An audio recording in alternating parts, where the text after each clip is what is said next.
You're listening to the Cantina Cast, your home for thought-provoking Star Wars talk. Join Albert and Jonesy in breaking down the latest news, trailers, movies, and of course, your favorite characters from a galaxy far, far away.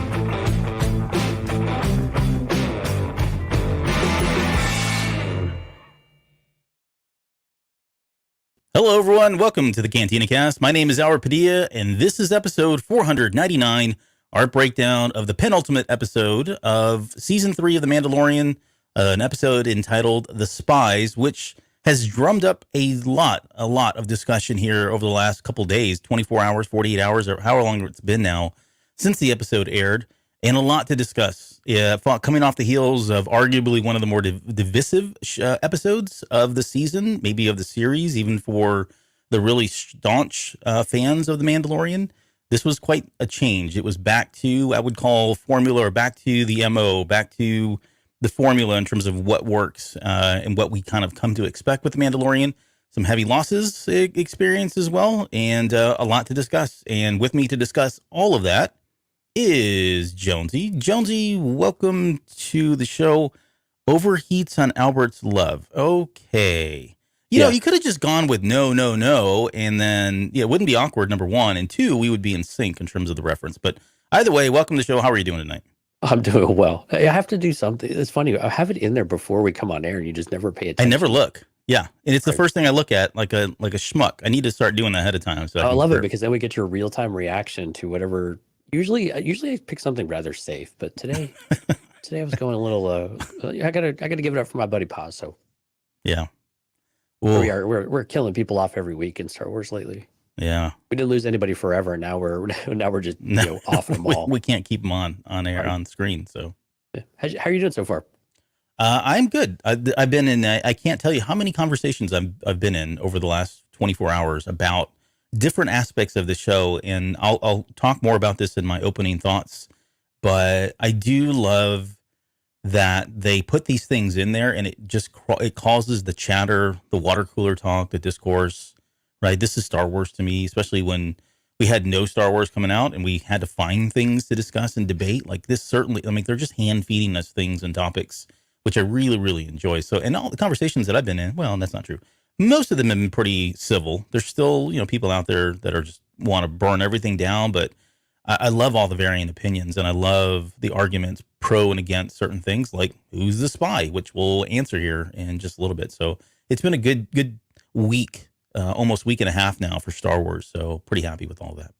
It has been. I mean, coming off of Celebration, everything, and then we step right into this episode. That's pretty exciting to be able to come off that high and move right into another one. And I'm with you. Even if you depending on how you feel about this episode or your speculation or which kind of camp you're in on some things, at least it's getting a lot of buzz, right? It's getting a lot of energy and excitement. And that's always the fun part about this. I'm with you. Anytime we have something that just generates conversation and generates a little bit of debate, healthy or otherwise, it just does bring an element of fun to Star Wars that, from a community, from a broader community too, not just the folks like you and me and our listeners that really, really eat this stuff up, but really across the board as well. Yep, for sure. So one group of people that gets me excited. Well, aside from me, apparently, but yes. Well, I saw Sunflower's message, and my mind went in different directions. But anyway, is our Patreon members, and we actually had some new ones join this week. Albert, super exciting news. Yeah, thank you. So welcome to James and Damien, new Patreon subscribers there, and then also our new. Welcome to the tribe members, Jacob, and then Steve. Our old friend Steve has leveled up to the now part of the tribe tier as well. So yeah, super exciting. So welcome to the crew, everyone. We hope you enjoy the content over there. We will be bringing you more Cantina Cast Patreon content very, very soon. And while we're at it, special thanks to the rest of our top tier members: Mike, Lauren, Dante, Risk, Justin, Jackson, Truckman, Dan, Daz, Isabella, Uncle Leon, Josh, Jacob, and Steve now. And then, of course, Rod and Kathy at that Delusion of Grandeur tier. If you are curious about Patreon, cantinacast.com/Patreon, you can see all of the benefits out there. We are looking at a little bit of a shakeup in that space as well. So, yeah, be on the lookout for that over the next few weeks as well. All right, so don't use shakeup because that always has like a negative. To me, it always has a negative connotation. I think this is going to be a very exciting change for Patreon, especially with the formats and the content we've got coming out. There's some fun stuff in there. I think is going to be fun. So hopefully you guys will like it too. So it's just it's going to be new and exciting. Not a shakeup. Shakeup sounds like we're like, well, it's just to be a little bit different. Balls. Yeah. Yeah. But anyway, who shake me up every week though are the people who come out for the for the live stream. So Gary, Dale, Sky, Alex, Lauren, Amanda, Jeff, Miss Sunflower are the ones in the chat so far. We see a lot of people out in the background as well. We hope you'll come and say hi. If you are listening to this, please come out and visit us Sundays and Thursdays, 9 p.m. Central, cantinacast.com/YouTube. Go ahead and hit the subscribe button and you'll be notified every time we come on air. Your mastery of transitions, I think you're getting too good now. Like I can throw anything. I could say, and that's why, vanilla is my favorite ice cream. And speaking of ice cream, like you can transition and segue into just about anything now. So yeah, people who are not vanilla and really a really nice mix of chocolate and strawberry and everything else are our Patreon members. So you're getting too good at this. It's a little scary. So, but kudos to you. Okay, this is what I do at night. I just kind of stay up and make sketch out notes of how many transition every night. Right. If he says this, I will lead in with. I have a segue journal. Did you? Oh gosh, did you plug 500? I wasn't listening. No, not yet. Okay, well, let's talk about episode 500 because we're at 499. If we want to talk about really old things, the Cantina Cast is going to hit 500. Stop it. So that's 500 numbered episodes, and not to toot our own horn. Like I don't even. Have you done the math? Like how many do we have out there? We're probably something closer to 550, 560 is my guess. If I were to take an educated kind of guess or educated stab really at it. Right. Speaking of stab, I mean, it's very like Marvel of us, like we're on episode 500. However, there's still a number of them out there that, are going uncounted for, that sort of thing. So true. Yeah. And to Jeff's point in the chat, we still have several hundred episodes to go before we get up to Yoda. So we are just getting into this prime time stage of our careers here. Yeah. And what's crazy is like both you and I are both well over 300 episodes of podcasting, period, 300 episodes plus in the Cantina Cast as well. So you and I have officially been here longer than anybody else as far as how many episodes we've done. That's kind of crazy. I was talking with Mike the last few days, just, texting back and forth. He's like, you guys like blow away what they did in the past, which is kind of crazy considering, I don't know how much we enjoyed the show back then and how long we've been doing this now. It's kind of nuts. Enjoys a subjective term, but no, I'm kidding. Yeah. You know what's not a subjective term, Albert? I'm just gonna mute you. Like I'm not passing anything over to you. I'm not giving you any. It doesn't matter. You'll still come up. So it'll be like most episodes that we go on. You go off on your tangent, and we'll just go. Yep. So, okay. Well, let's. So that's coming up. We've got some pretty exciting stuff lined up for episode 500. We got the Q&A. We've got all the Patreon changes that are coming that kind of may feed into that as well. But let's get into the show. There's a lot to discuss here. All right, give me your opening thoughts because I have a laundry list, as usual, of things that I'd like to kind of mention off the top of the show here. But I want to hear what you thought of this episode. Well, yeah, I think this will be a really high level because I think we're going to get into a lot of the weeds here today and then again on Sunday. But I think overall, we finally get to Mandalore, right? We finally get back there. We finally get the secrets are starting to come out about why the Empire is so interested in it, and why Moff Gideon is so interested in Mandalore. But the part I liked the most about it was actually the very beginning was this idea of the Shadow Council understanding where it's at, getting Brendel Hux, getting Gilad Pellaeon and getting a better idea of what the Empire structure is, what their goals are. Some name drops of Project Necromancy, of Thrawn. I mean, you kind of get all of it right at once. You get some familiar faces in the Shadow Council as well, which is really cool. I don't know if they've actually given us any names for them. They just call them warlords, I think, in general. But again, some of the things we had speculated on in the past, we did finally get some clarity around making sure that the Empire, while they're stronger than they appear, they want to make sure that doesn't get out too far. They don't want to make sure that presence still remains a bit closed in, and it still doesn't let the New Republic catch on too much. Yeah. But so I like that angle of it. I like that we got confirmation of that. I love that Bo-Katan is finally really truly embraced the leadership, but at the same time admits her insecurities and admits some of the things that she struggles with, and that doubt that creeps in about whether or not she can keep everyone together and that she's really the leader that they need. And then, of course, Din Djarin just professing his love for her right there on the spot. And it takes her off guard. Yep. So I mean, so many great things. I won't even talk about the Grogu part yet. Having he could finally speak. We just didn't know it'd come through IG-12, I guess. Yeah. I'm curious if IG-12 will actually come back alive at some point. And I think that's probably, something we might be able to speculate on too. But I think overall, though, a really great setup episode. It was I don't know if I'm most surprised that Din Djarin was captured at the end or what that might be. You needed a bit of a cliffhanger, going into this last episode, but a lot of questions about Moff Gideon's armor, a lot of questions about I don't know what do you even call them, the stormtroopers, the jump troopers, of course, the Praetorian guards. Lots of stuff to speculate on there, but we'll kind of pause there. But overall, enjoyable episode. Finally getting that, that kind of oomph behind it of saying, okay, last episode, here we go. Moff Gideon's finally back in the seat of power. Yep. Yeah, I mean, I love this episode beginning to end. It was just everything we, like I said at the beginning, come to love about The Mandalorian and Star Wars storytelling in general. Quickly, I think one of the first things is just we're starting to get answers to even some of the smaller questions. Like, we'd always suspected that they were there was a shortage of Beskar, and we clearly see now why it's become such a hot commodity. Because not only is it, was it rare? The Empire was rounding all of this up, but they were using it to build these armor, right? The armor for these, what I'm calling Beskar troopers. I don't know what they haven't given us an official name, like you said. That, we got, I'm assuming that the fragment of Beskar that was found at the end of that episode, 2 episodes ago, was kind of a hint that it was these guys and not, what we were thinking it was going to be. So I just love that we're getting these little answers to things that have kind of built up over the season and maybe even before that.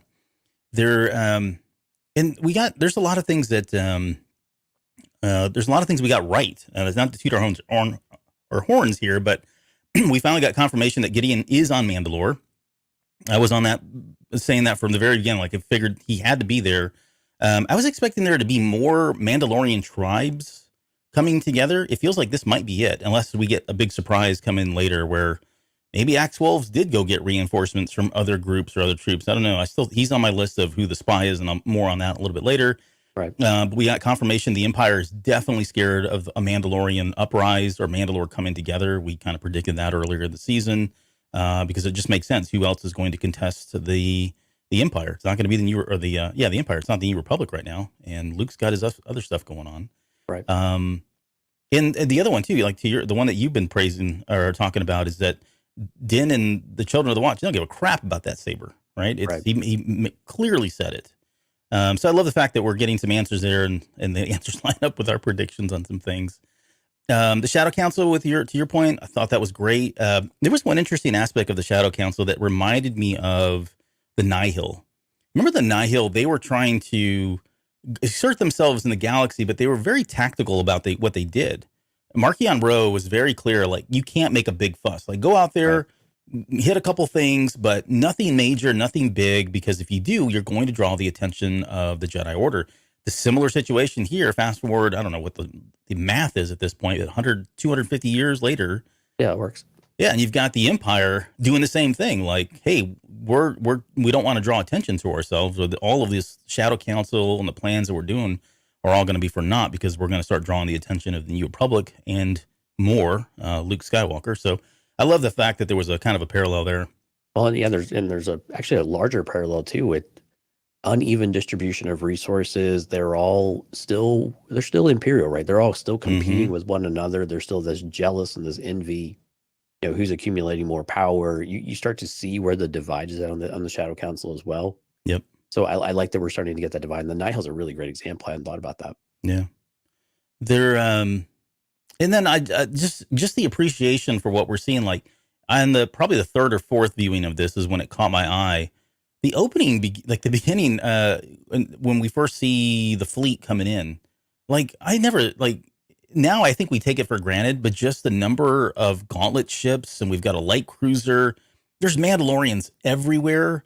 Like, this is just stuff that I didn't think we'd see in season 1, maybe even in season 2. We got glimpses of it, but I love the fact that either we've got more money now or whatever is contributing to it. I mean, it's just a natural evolution of the story, but just seeing this stuff in live action at the scale at which we're seeing is unprecedented. We've never had this in Star Wars outside of movies. And even in movies, especially when we're talking about Mandalorians, like it doesn't even come close. Like we're on par with like stuff that we saw in Clone Wars. And even then that was kind of limited because of budgets, right? We didn't get the big grand scale. So I'm not saying they're quite there yet, but there's a lot of eye candy on screen right now for a Mandalorian fan. Yeah, let me ask you a question about the light cruiser. So on the bottom of the light cruiser, it had the Mandalorian mythosaur painted on it. Yeah. Do you think that was an intentional callback to the Chimera for Thrawn? Oh, I didn't consider that. Because on the bottom of Thrawn's Imperial Star Destroyer had this. I forgot what was the logo for the Chimera. Yeah, I don't remember, but I know exactly what you're talking about, and I had thought about that honestly. The first thing that came to mind when I saw that was like, I need this action. I need this like toy or a model of it because it just looks massive. And then I thought, well, who painted that? Like, at what scale do you? How do you do that? It just seems that's what Sabine's been up to. She's been painting, she's been goes painting the underside of that ship the entire time. Ships like that. Let's see. We got the no, yes. I thought that was a pretty good comedy, and we'll more on that later. I'll talk about Paz's last stand. Yeah, Grogu's into his preteen years. Yeah, right. Annoying years, as we like to call them. We'll talk more about Paz's last stand, but I thought that was kind of a standout moment for me for all the reasons. And I got a question in here at the very end. So if we can avoid not talking about this, I'd like to discuss whether or not this was worthy of, quote, a warrior's death. And when we define warrior as a Mandalorian, do we expect more? Are we satisfied with how he went out?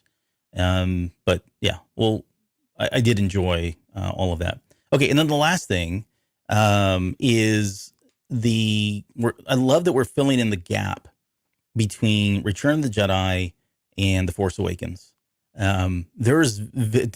There's huge world building going on here, and I'd never really put it in this perspective. World tying together, yeah, world building, world tying, unification, bringing in a lot of these streams of storytelling that have kind of been, they felt so kind of disparate in ways, right? They have found a way to kind of start pulling all these threads together into one kind of unified story. So I made the joke on Twitter the other day that Dave Filoni was saying, I don't think so, to all the people that were saying they were going to reboot, because he's doubling down on not that the sequel trilogy is canon, and it will always be canon, right? But what's very creative, what's clever, what's crafty about what they're doing is just that unification of all these stories and bringing in elements of not only what's already been created in canon, some of the stuff that we've saw in Legends, maybe arguably some of the better stuff that we saw in Legends, because it wasn't all great, guys. I'm sorry. I know there are people out there that live and die by that stuff, but some of it was pretty terrible. Yeah. Yeah. It was, honestly, but I love the fact that they're kind of picking and choosing that and creating this kind of a new concepts for a lot of the stuff that we'd already read about in books and that sort of thing. But here's one thing that sprung to me, and this is a revelation for me. It may seem kind of obvious, but I've always wondered, like, on some scales, like I knew we had like 30 years here, right? 34 plus years from the end of Return of the Jedi all the way to The Force Awakens, right? We're in year 9, 10, ABY, something like that for The Mandalorian. So you got about 25 years here of storytelling for Dave Filoni and Jon Favreau. You think about the original trilogy and everything that happened in that original trilogy, that all happened in like 4 years, right? A lot happened in those 4 years. If you go simply from Attack of the Clones to Revenge of the Sith, that was only like 3 years. Right. So I guess where I'm going is I never put it in that perspective for me when I'm looking at this and thinking, holy crap, we're only in 10 ABY. There's some pretty big things going on here. We still have years and years of storytelling that's available for them. And I don't know, I'm pretty excited about the future. It feels like even though I think it's all going to build, I guess is where, let me kind of put a bow on this whole thing. Where this is all going for me in my head is I think it's going to do a lot for the sequel trilogy, right? I think a lot of the disconnect that I had was that, we jumped further ahead. How did the First Order come into it? Well, there was just a lot of things we just had to accept. They kind of started that with the Aftermath trilogy and some of the books that were kind of scattered in between. But this really feels like a rounding out, a fleshing out, a filling in the gaps, and just enriching all of that history. So it's all kind of starts tying together and starting to make a lot more sense for people that maybe had doubts or weren't really on board with, the suspension of disbelief that maybe had to go into it because from a headcanon perspective. Yeah, I mean, and it has to. I mean, it seems obvious just to some people, at least, I guess, and unfortunately, maybe not for others, but it just seems obvious. You have to, at some point, it has to start feeling like more like Force Awakens than it does Return of the Jedi. Mm-hmm. And that doesn't mean it's an either or. I mean, it's very much a blend, right? There's still a lot of things in Force Awakens that feel very original trilogy in some ways too, right? So it's very much a blend, and this is that perfect time of being able to blend and really transition where we have it, transitioning away from Empire, getting more towards First Order, starting to see some of those design elements come in, seeing some of those characters and some of what we see in the sequel trilogy coming to life, like the Praetorian Guards, right? That was a really pleasant surprise, I think. And again, how long have they been around? Where are they? There's a whole lot of questions that go around behind that as well. But to start to see that transition starting to happen on screen, we've been speculating for a while that it has to happen. We knew that the Empire was up to things in the background. We've speculated on the two or three different things that were more or less confirmed in this episode that are definitely happening. Now, who is doing what? Maybe some shifts in there, a little more clarity we got that we'll explore tonight and again over the weekend. But I like that we're finally getting that, and that we are having, it does start to feel a little bit more cohesive, from a total saga of Star Wars, not just saga like from the episodes 1 through 9, but a total, I mean, this is truly an epic saga across all content, and sometimes it works a little bit better than others, but I think Mandalorian and the shows around this really are trying to make it feel like, no, guys, this really is still all the same universe. We're not just on these little tangents. Like, it does all matter in some way. Yeah. Even if it's just a pocket of the story. Yep. All right. Well, let's get into, I guess, the kind of breakdown. We start on Coruscant. This was kind of, I think we were used to seeing this now, thanks to Andor, right? The seedier, grittier, darker side of Coruscant. We got the music. The Blade Runner side of it. Yeah. The Blade Runner side of it. This was straight out of Blade Runner with the, I mean, it was straight out of Andor too, right? All the neon lights, the rain, the fog, the trench coats.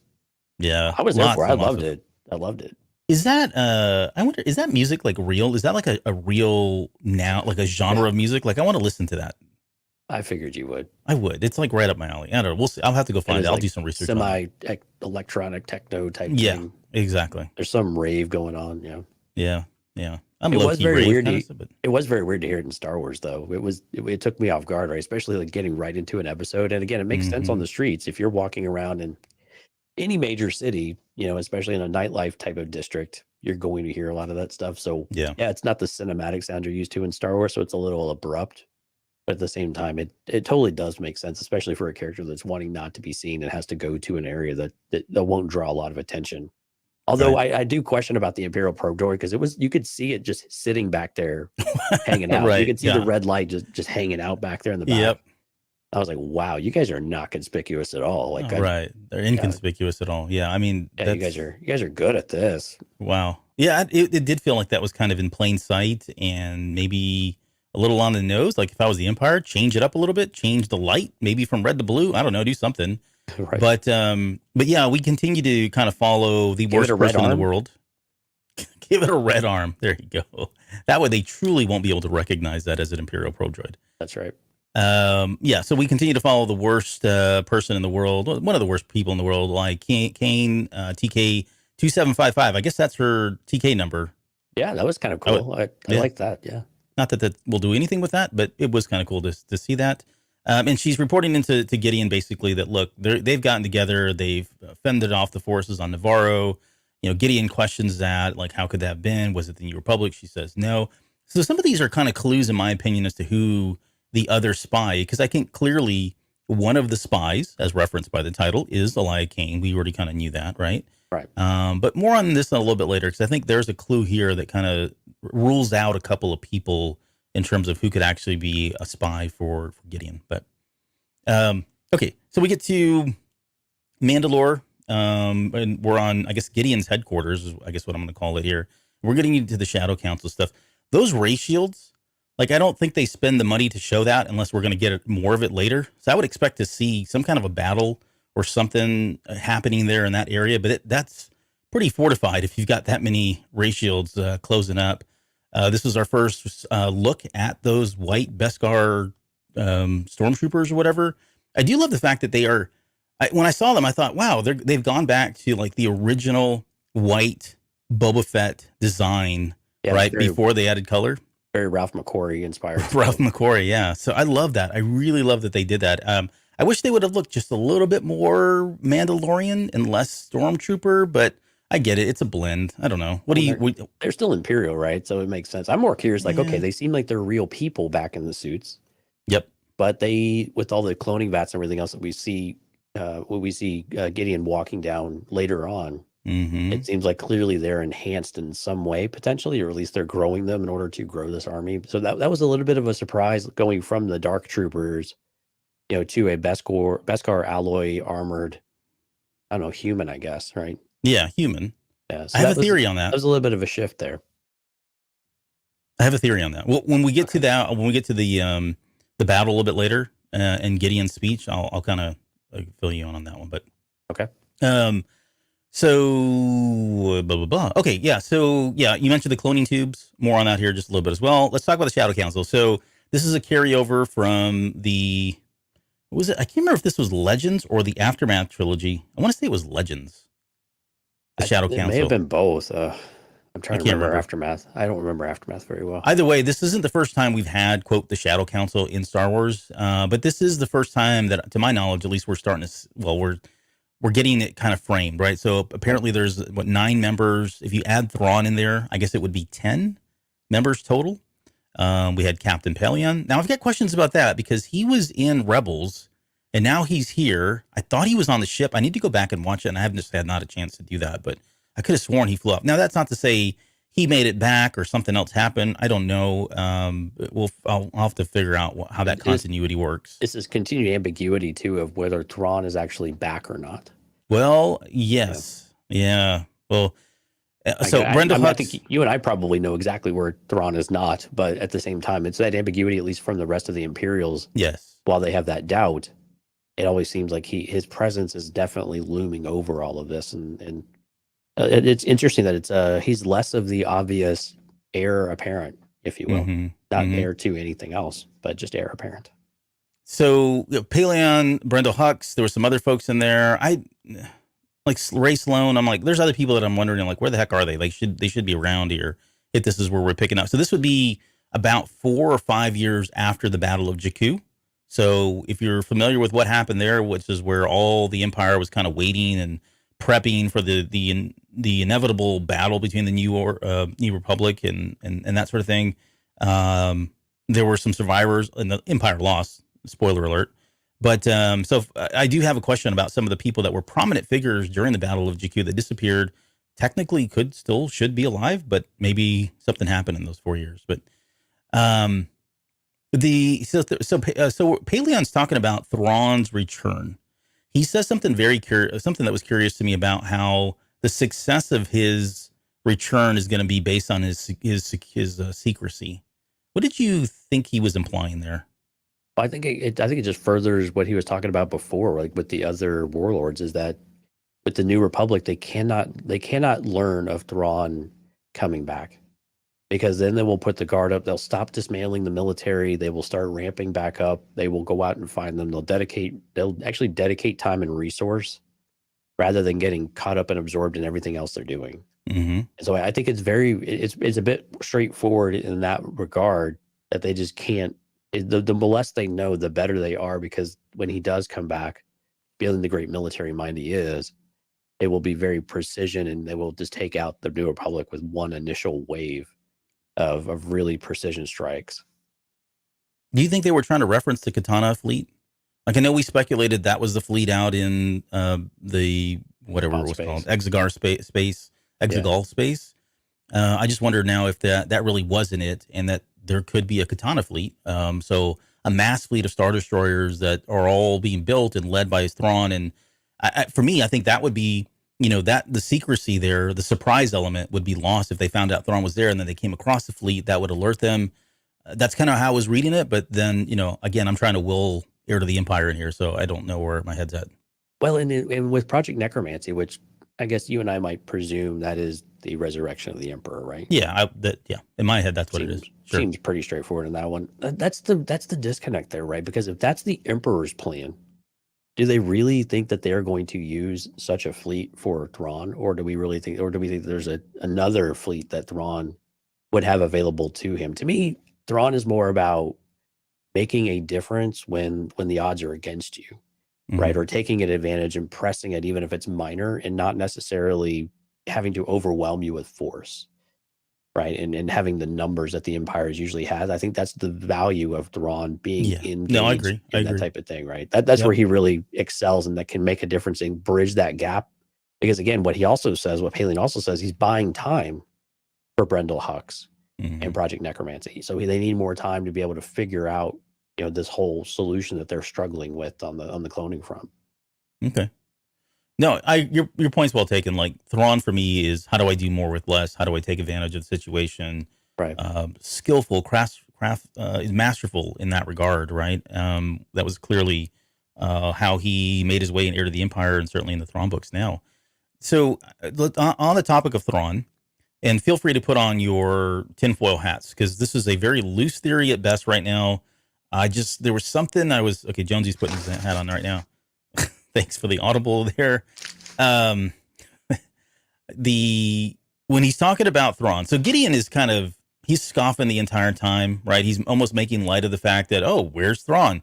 He keeps talking about his imminent return, and yet he's not here.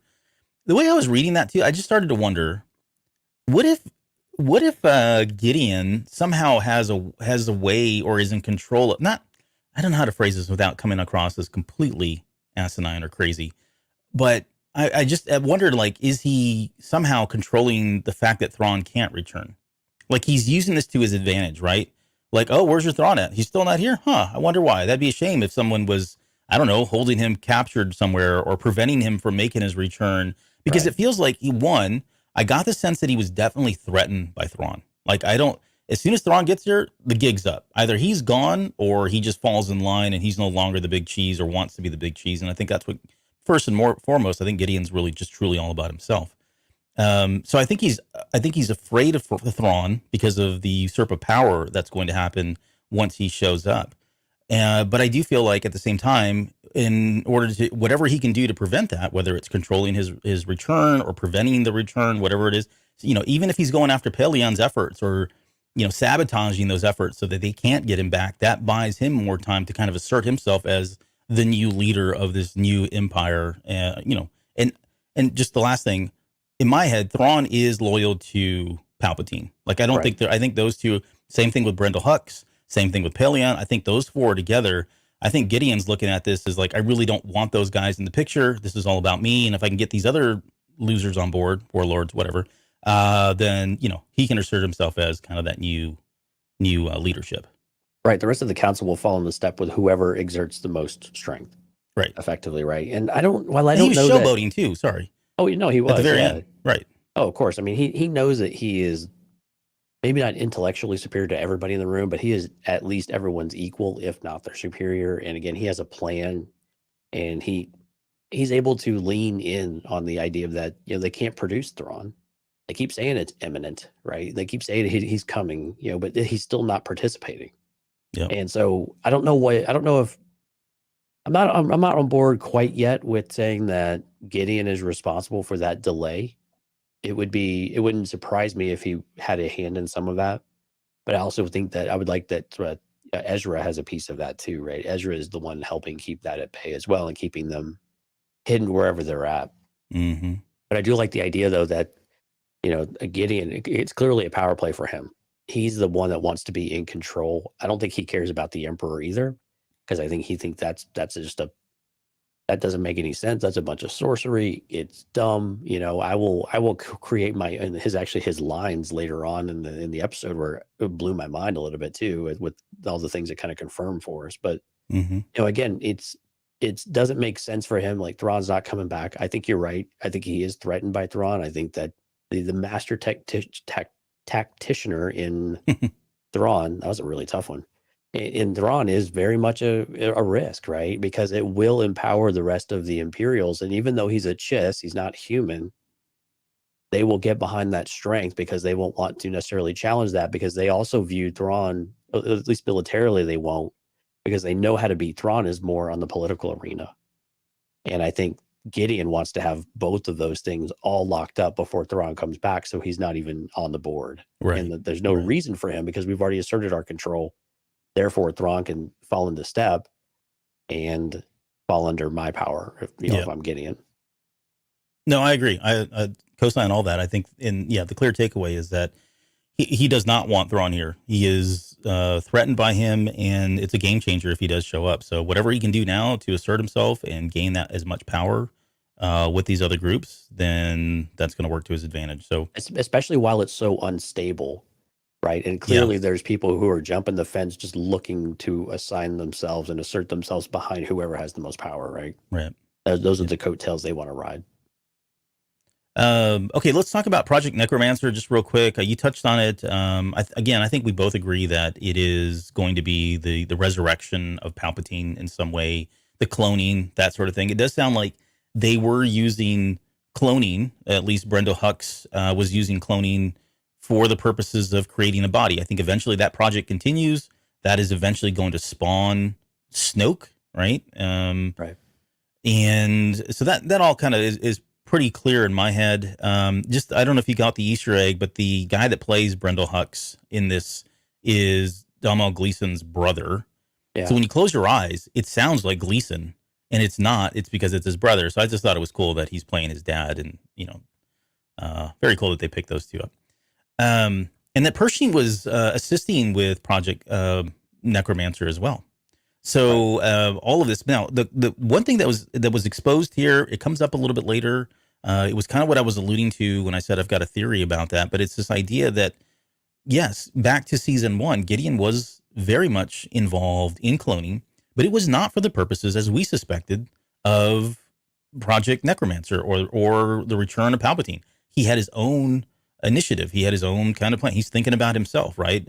He's, quote, in his own space and trying to take care of everything in his own space, as he, talks about a little bit later. So he's definitely has a hand in cloning. Grogu plays a part in that, right? So I think all these are starting to add up. I think we're finally getting some of those answers. And again, I'm trying to hold the theory because I want to save it when it makes more sense a little bit later. Right. So before we leave that, go ahead. Did you get the idea though, so the impression I got was that Pershing was never really delivered to Hux. Like Gideon was saying, yes, we've got him. Yes, we're working on it. We'll get him there. Whatever reason, they just never delivered Pershing to Hux so they could continue that project. Yes. That's exactly. Did you get that same impression as well? Yep. Okay.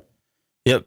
Like, oh yeah, we'll get him working on that. I've got a couple other projects that he'll get to first that he's working on them right now. But as soon as he's done with those, I promise you, we will get to your Project Necromancer. That never happened. Not my obsession. What are you talking about? I just walked through a whole hallway full of them. But, not my obsession. No big deal. Yep. Amanda's still awake. I'm kidding. I think Thrawn is more dedicated to the Chiss Ascendancy than the Empire, and I think that will be revealed further on. That would be interesting too. Like that book does, for me, those books do kind of change some of that context that I think we had in the Heir to the Empire series of books. So yeah, those are the Thrawn Ascendancy series. Yeah, fantastic series of books, by the way. Everybody should go read them. Yep. Okay, so let's talk about the grand plan. So the return of Palpatine, the return of Thrawn, those are all part of this. We get into this whole thing about Hux and Paleon have been getting all the funds. So this makes sense. It certainly aligns with the rise of the New Republic, or the New Order, the First Order, sorry, and why they had Praetorian Guards and all that. I'm sure we're going to get into more of that over if not next episode, at least some of it, then certainly over the next couple of television series or movies. We're going to get all the background information, how this stuff all kind of came together.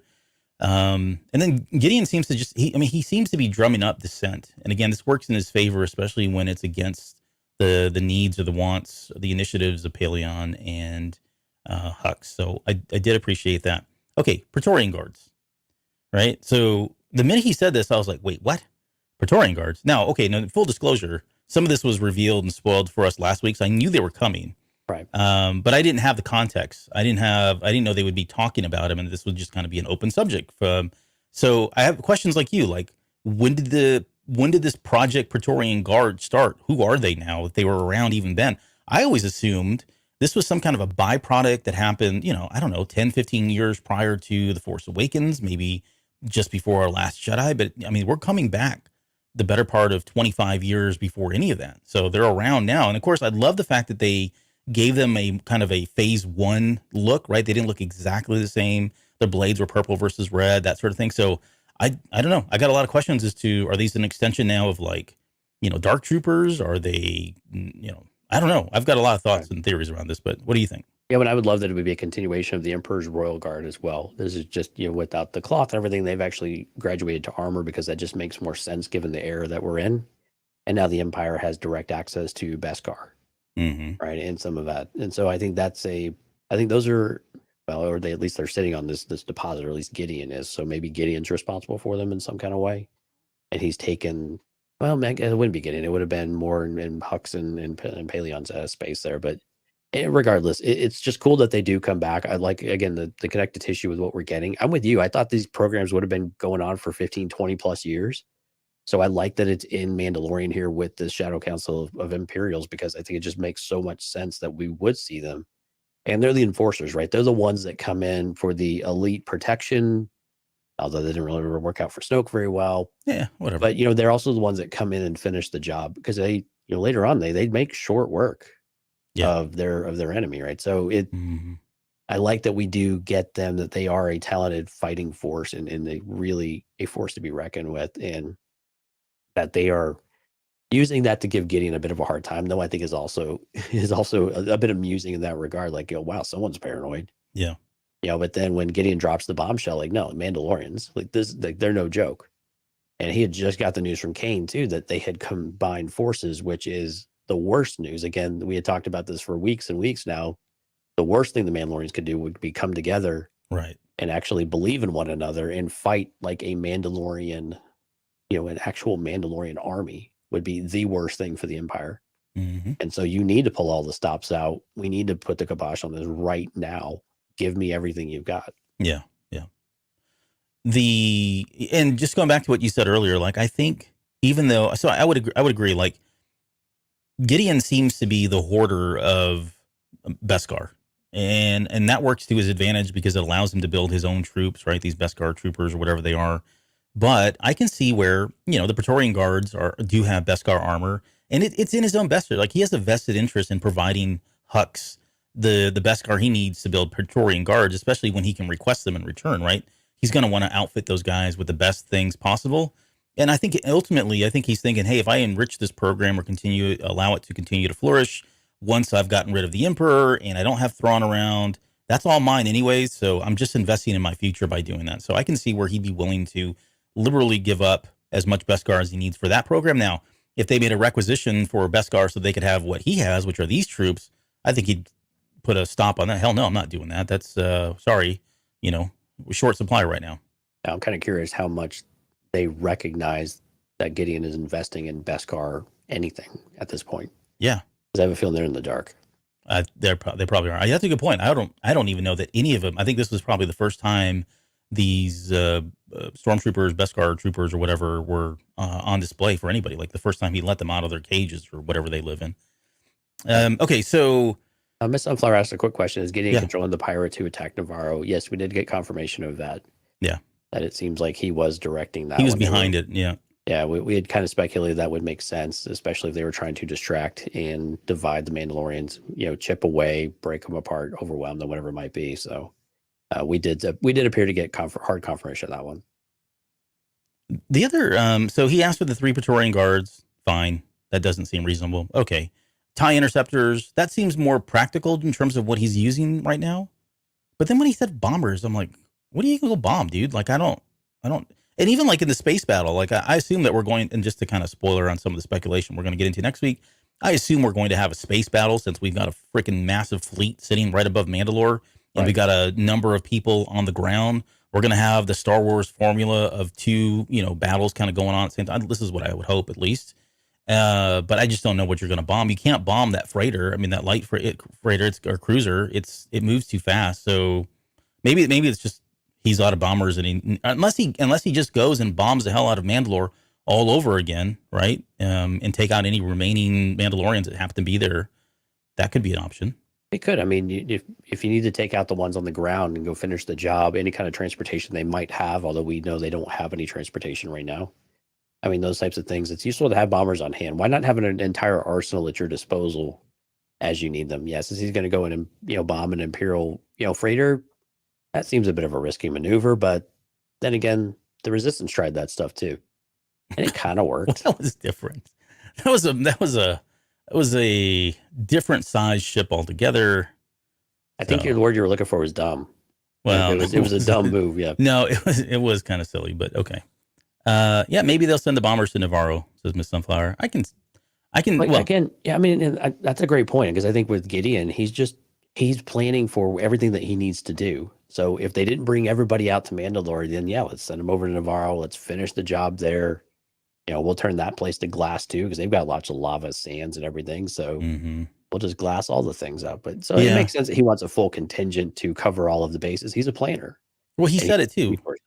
Sorry, he signaled it as much. He said that it was very clear, especially in his closing comments during this little Shadow Council, him talking about how that all of basically he wants to wipe out all Mandalorians. Like, they are a threat. Squash them out. They shouldn't be around. That seems to be his new mission. And yeah, there's a contingency of Mandalorians sitting on, quote, New Mandalore out in the Bullet Canyon area, right? So why not go waste that place as well? So I think that makes sense. The Long Live the Empire, again, that was showboating. That was him trying to, rally the troops, get people behind him. But I think Gideon believes in the Empire as long as he's the one at the head of the Empire. Well, yeah, exactly. Because the Empire represents control and strength, right? And that's what Gideon wants. So. Yeah, it was Long Live me is really what he was saying. Exactly. But Empire right now, sure. Right. Let me spin around with my arms out in a grand gesture, leading us in this epic chant of Long Live the Empire. Yes. Yeah. Oh, exactly. The bombers will have Beskar armor too. Leave it to Alex to say something. Yeah. Yep. He's thinking outside the box as usual. Okay, so let's get to we get to Navarro, and this is where we kind of have the Mandalorians finally arriving. They've got that light cruiser. We talked about the logo. I thought that was brilliant. I need that toy in some format or some way. And then as they were coming in, I saw Grogu sitting there on Bo-Katan's lap now. Very different than sitting on Daddy's lap. He's now on Mommy's lap. This is indicative of children. They love to swap. It's whoever's giving him the love the most. And so I can see her being more loving than Din Djarin, because I don't know that he's really shown that much love as a dad, but that's probably not uncommon. And then we've got this whole thing about the two groups coming together and the anxiety that Bo-Katan's feeling, which I thought was good. Like, this is, they're making steps, but you can see, I thought Katie Sackhoff does a really good job of kind of portraying the stress and the weight of all of this stuff coming together on her shoulders, and almost being given a second chance, right? And her like being very, very timid about making the wrong steps again, and making sure she's doing the right things, because she doesn't want to screw this up a third time, right? Or a second time. And she knows that any one little mistake and everything kind of falls apart. It's all just so delicate right now. And the only thing they have in common is their dislike for one another. Right. I mean, and granted, their disinformation and their perspectives of what the other ones are, right? They haven't taken those blinders off to actually have a conversation. That's why the conversation later on was so important. Like, when they finally get to Mandalore and they're having the feast, like, where were you guys when all this happened? Well, we were hiding on Concordia, right? Mm-hmm. And so but you get that vibe even early on when they all meet, that that dissonance is there already. Yeah. Like, how in the world am I going to do this? You can see, Bo just on her face every single time. She's like, oh my God, this is about to just go sideways. Visually, I enjoyed it. Like, when you look at, there's a shot that, by the way, Rick Famuyiwa did a great job with this one. Like, right. He's another one that continues to just know how to do the Mandalorian, knows how to do Star Wars, in my opinion. He has this really great shot that's kind of pulled back. You can see all of the Night Owl forces on one side, all of the Children of the Watch on the left, and just the color that was going on. Like, they're so multicolored, right? They look like mismatched, I don't know, just they don't look uniform at all. And they almost look kind of archaic in terms of their look. It's kind of weird, because I went back and looked at the armor, and they're really not that different, but it's just the way they look dingier, they look dirty, they look older in some ways, and for whatever reason. And then you look at the Night Owls, and they're like the more modern, city yuppies, right?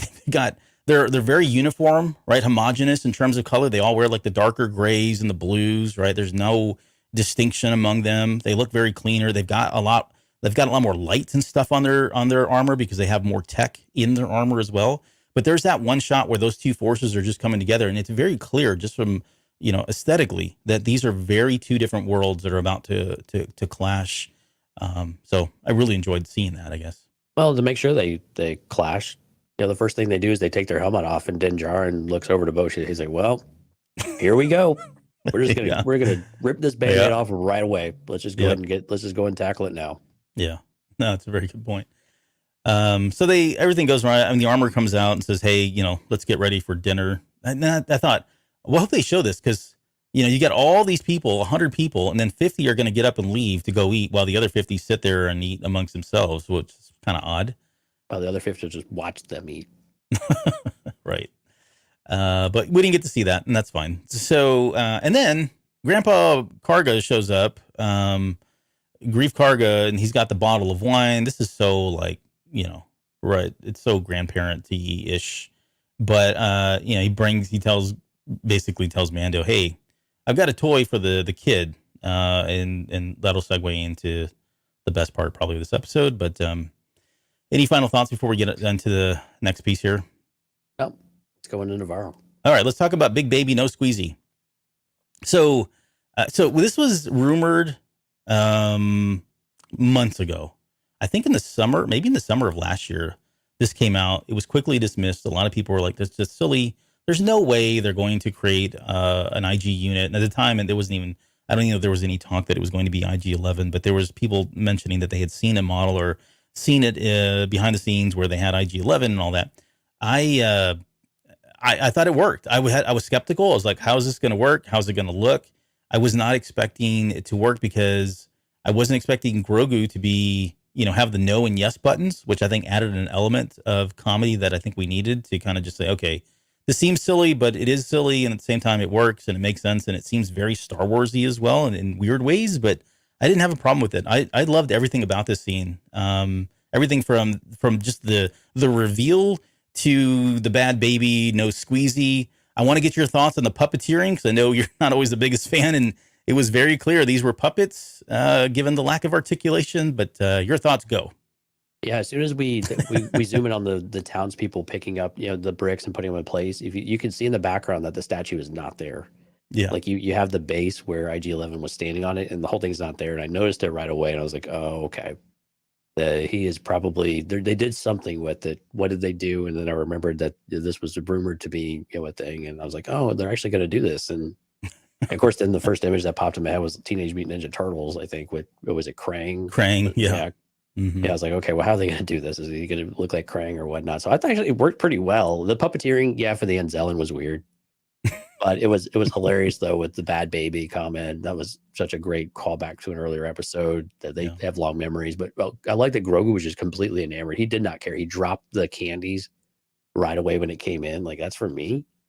Yeah, and got up in there and it just automatically started using the yeses and the nos, which is fantastic. It just, I mean, the petulant teenage child came out of him now that he was able to finally communicate in a more direct fashion. And he was moving his mouth like when he said it. So it was like he was talking as well. Yeah. Which was just another great, layer on top of it. But no, these were easily the funniest moments in the episode. Probably some of the funniest moments in the entire season. Yeah. And it was just perfect. It fit. It didn't feel out of place. The stuff in the market was also great. Where the first thing he does is he sees a box of Mantel mix effectively. Yeah, goes over and just starts scarfing it, as fast as he can, because he's, again, no context of what is right and wrong within the social context of things. But still, no, I really like it. I think it was great that he finally has some wheels, if you will, that he can get around and to kind of take care of himself a little bit. I was hoping though, I was wondering if they were going to give him any kind of weaponry or anything like that. But yeah, that's true. We didn't get it. I mean, he is a weapon in itself if he's going to exert the Force, although he didn't, which I think is a gripe of mine, but more on that later. Well, the position he was in behind the blaster later on and that kind of thing, you could probably excuse some of that stuff away that he wasn't able to. But you're right, we didn't get any kind of reaction for the most part, except from a little bit of surprise. Mm-hmm. But we'll get there. But yes, I mean, the great scene here. It was great to have him be able to get around a little bit and again be able to communicate in some kind of way. Yeah. When they leave Karga's office or whatever, and they're coming down the street, and he's just slamming that yes, yes, yes, yes. That's exactly what kids do. Like, you don't want to buy them toys that make noise. Because they will make the noise. Or because they will make the noise, right? Or buy a toy that does not have an off switch. Like, I can't tell you how many times either I've been gifted a toy like that for a kid and I just wanted to choke that person for giving that kid that toy. But if they have a way to make a noise and repeat it, they will do it. And so I just really love that Favo wrote this in there because it is so very much a kid thing to do. Be super annoying until you tell them, please stop. And they continue to, and you have to tell them 4 or 5 times before they do, and you take the toy away. Can't take the toy away from you on this one. So I did love all of that because it was very based in reality. Okay, so let's get to the Bo-Katan's, what I'm calling the dinner speech. And she kind of starts talking about, this is her final speech before the big day. We got to take back our homeland. She threw in this, she like slips in that comment about dormant species have been awakened. I'm like, oh, please tell us more, Bo-Katan. Whatever are you talking about? Like, why would she even mention that? The only person that would even know is the armorer because she, confided in her. But I'm surprised that somebody didn't raise their hand and say, "Oh, I'm sorry, excuse me. What did you say? Awaken? What creatures exactly are you talking about? Can you expand upon that, please?" Well, but she got an out later on too, because when the creature came out of the out of the crust, it's like, oh, Godzilla. okay. Oh, that's the one. Probably something like that. All right. Yeah, that's what I was talking about. Right, not mythosaurs. Come on, that's silly. Why would I do that? I just don't know why she mentioned it. It's like, what does it matter that creatures have been awakened for them? Well, probably that it's just not a desolate place. It's not empty. It's not devoid of life. Okay, I can see that. There are things there that are now different, and it is dangerous. So you need to go into it with a serious mind and be aware and be vigilant, look after one another, that type of thing. Yeah, no, I do like that. She talks about we've got to move the fleet around Mandalore, kind of going over some strategy around here. It seems like their goal is to get to the Great Forge, which I was really excited about seeing, and I don't think I saw it, but it was the entire kind of middle area. But you're right, it was not very distinguished. I think that was probably the point. It was dormant on its own. Yeah, not, the fires have since been extinguished. It was kind of like a callback to one of the Thor movies where they had that, where everything had gone cold. But there's no depth of field to it. It's all very plain and bland, and just, it just is dead. Right. It looks like a wasteland. It's hard to distinguish where one piece starts and ends, and what's whole and what's not. And I think you're right. That was kind of the point. I got that, but I just, didn't look like a forge to me. But maybe that was the point. It was massive though. I mean, that was the thing. I think they were trying to show the scale, but without it being lit. Yeah, I'm with you. It's kind of hard to appreciate it. Which, spoiler, that's one of the things I want to talk about on Sunday. I think we're going to get a scene where that thing is lit up and it's going to be glorious. Okay, so, so she's, again, elaborating on some of the strategy. They're going to have a security party that's going to go down. This is very Lord of the Rings. Like, she was, they've got a mission. She's looking for volunteers. You could sum this up also as, the Return of the Jedi scene where there's the Endor, very similar parallel. They've got to go down to Endor, disable the shield, et cetera, et cetera. He's looking for volunteers, and then Han raises his hand, Chewbacca. This is similar to that, right? Where people just started standing up and saying, I'll go. And we got the familiar faces I think we would expect to see in, Mando. Mando says, hey, my kid's coming. You can't do anything about that. I say he's coming. We got Paz, poor Paz. And we got a couple other ones that, they were never named and we never really saw much of them later on either, but I suspect if they still are alive, and I really wasn't following who all lived and who died, I suspect they'll probably come back because they made an effort to show their faces, which I think they had to, but some of them had some very distinct features about them or a very distinct voice to kind of set them apart in the mix of all of the other Mandalorians. Even though we didn't get them later on, full front and center, I would suspect if they're still alive, we'll get something from them in the next episode here in the finale. Yeah, maybe. Yeah. I don't think so. I think they were throwaway characters, but okay, red shirts, that's fine. Yeah, maybe we'll see. So Mando, Grogu, Casca, Axe, Paz, everyone else, and then the armor finally steps in and says, "Hey, I'm going to." Which then, this is the first breadcrumb. Yeah. Well, okay. Well, we're gonna get to it. We're gonna get to it. Started raising flags for me. It's like, what, you're at ponchos or what? What are you talking about raising flags? Yes, that's a deep cut for Texans only. Alex may be the only other person that knows what ponchos is. Okay. All right. And then this whole sequence happened so fast, which I really appreciate. They just were gunning, like boom, we're taking off, and then boom, we're coming out of hyperspace, and here we are, Mandalore. We didn't waste any. We're not going to give you any context or how long it took. We're just there. The fleet arrives. They get onto the gauntlet. They're flying over. We get that comment from Paz saying it's worse than I thought.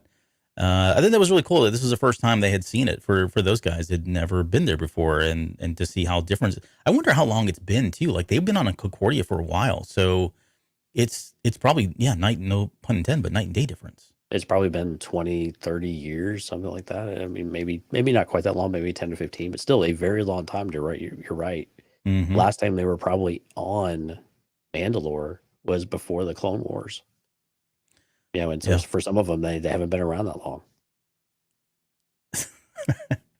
Okay, I'm sorry. I have to do this. So Miss Sunflower says, ponchos are popular now because of Cal Kestis. Okay, yes. However, just so that you know, we were talking, there's a place that's in Texas called Ponchos, and it's a Mexican buffet.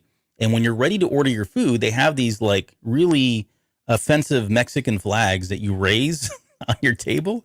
And when the flag goes up, your waiter knows that it's time for you to come, and they come to your table and you place your order for more taquitos or beans, rice, whatever it is you want. Sopapillas with honey. And then when they're done, they'll tell you, like before they walk away, the waiter goes, can you please lower that flag? Because, they get in trouble if that flag stays up for so long. So that's the ponchos we're talking about. But yes, you're exactly right. Ponchos are popular again. Okay, so that's going to be in. Let's use that segment for the promo for this episode, because I really think we're getting down into what Star Wars is with that. Okay, I think so.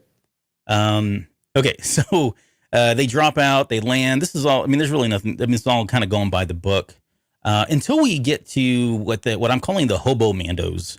I don't know what word to use.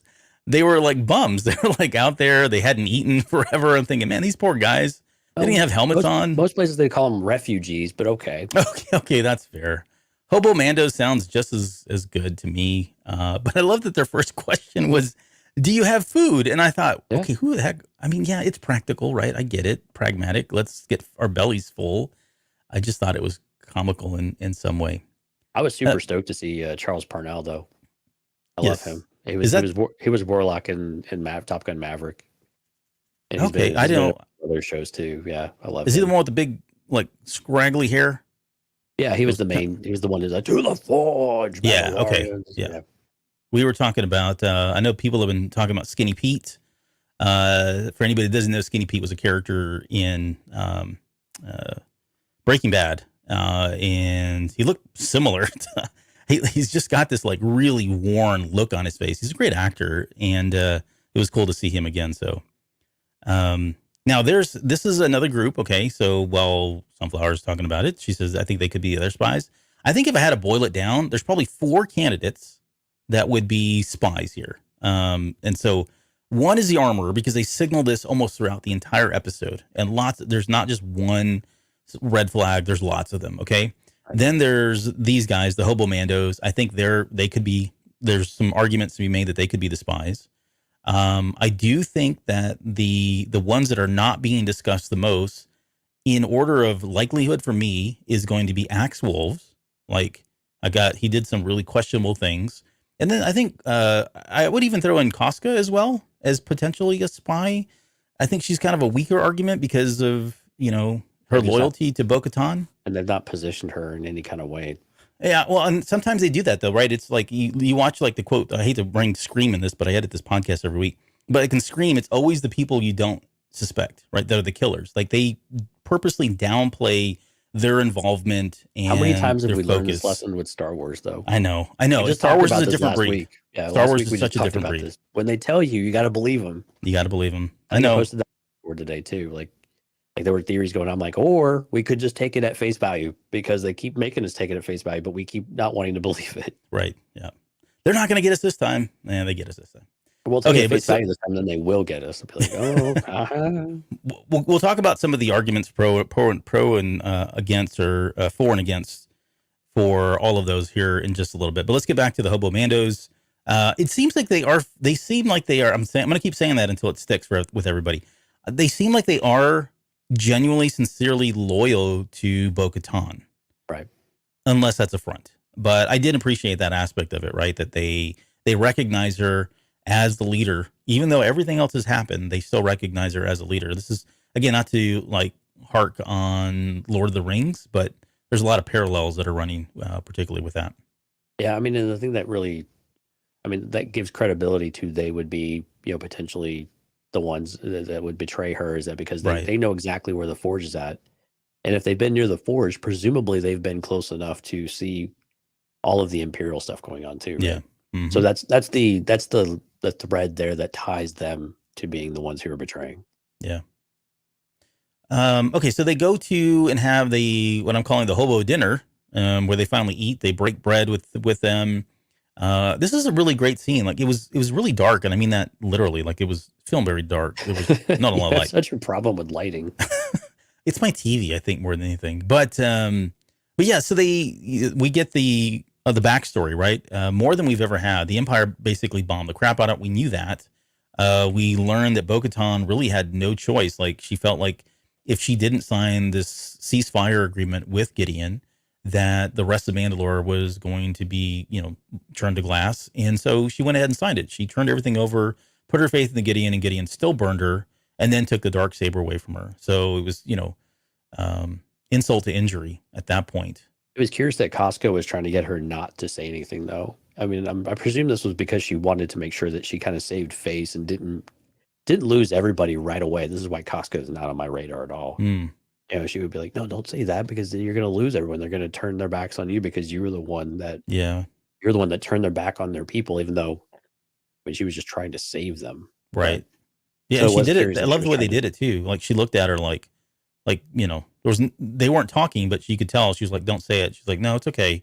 I need to say this, right? I need to be truthful about and honest about what happened here. Oh, exactly. I mean, to Bo-Katan's credit, I mean, this is very much like, no, I need to be transparent. If I'm going to lead, I need to be transparent with my transgressions of what I have done. Mm-hmm.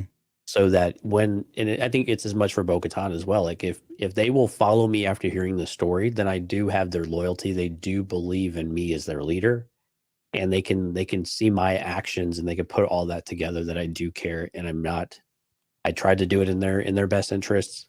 That didn't work out. Now I'm back to try to rectify and try to fix some of my wrongdoings in that way. Yeah. Yep.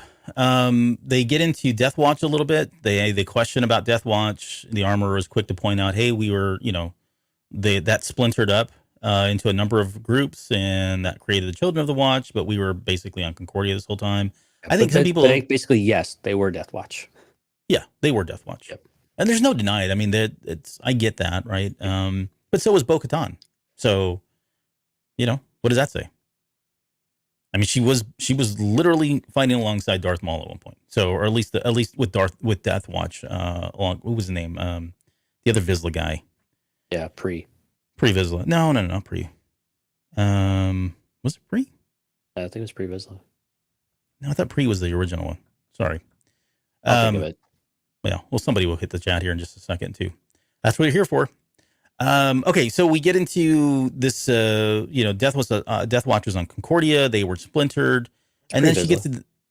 Okay, played by Jon Favreau, and then we get into this whole thing about Mandalore was always too powerful for any enemy to defeat. It's always been our division that destroys us, and this is similar to what we've been talking about ever since season 2. Or even probably even season 1, but I think season 2 is when this kind of came up front and center. That this is just a history of them, right? They have a history that goes back thousands and thousands and thousands of years of being their own worst enemy, and this is what prevented them from ever surfacing as a legitimate sovereign planet, part of the larger galaxy. Even if they don't want that, everybody knows, don't go to that planet. Those guys are pissed off at each other all the time. They're always trying to kill each other. Exactly. I mean, this is just their culture. This is what they've always been their worst enemy. And yeah. Right. It's great that she calls it out. I mean, this is what they need to hear. They need to be able to say, look, we've tried this over and over and over, and the only one who gets in our way is ourselves, and this is why they continue to win. And that's why we won in the first place. So we have to do something different. So do you want to do something different? Yes or no? Yeah. And this is your opportunity. What have you got to lose at this point? For the refugee Mandalorians, look how you're living. You're living in squalor. You're never sure where your next meal is going to come from. Whereas the rest of them are in hiding and they're scattered across the galaxy, and they're living in caves. and the armor herself was in that same kind of boat, saying, well, I'm kind of makeshifting a forge everywhere I go. That's the heart of the Mandalorian. That's how we work, but still, like, they took our home from us. Why can we not put all of those differences aside to come back and try to reclaim our home? Yeah. So so after dinner, we get this sweet little scene between Bo-Katan and Din Djarin. It was great. I really enjoyed everything. He put the moves on her, man. Sweet talking. Your story is not yet written. I know, my dear. The end. I mean, the flowers, you didn't see them, but he laid them down right there at her feet off camera. My love, yeah. Pretty much. But yeah, I mean, he basically comes in and says, look, I understand, you were right. She was saying, you're right. I was selfish. And this is what I wrought, basically saying, look, you were right all along. This was my own doing. I think this is good. This is a good revelation for her. I worry about where this is going with Bo-Katan. More on that on Sunday. I got some theories there. But his speech, right? He's like, we'll rebuild it, honey. We'll do this together, kind of thing. Right? Isn't that our history? For thousands of years, we've been on the verge of extinction, and for thousands of years, we have survived. She says, I don't know if I can keep it all together. There's so much animosity, except for the blade, and this is where we get that confirmation that Din's like, I don't even care about that. Like, all I know is what you told me. It's never been part of this, and yet we're all behind you, and it's not because of the blade. It's because of the other things you did, right? Those establishing moments that we had in saving what's his face, the Vizsla kid, and leading the search party, right? All those leadership aspects, the integrity, what did he rattle off? Character, loyalty, honor. Those are the things that she was showing almost verbatim in those episodes, and that's what got them on board, not the sword. Exactly. I mean, this is exactly what these are the things that he values. I think it's what Mandalorians in general value as well.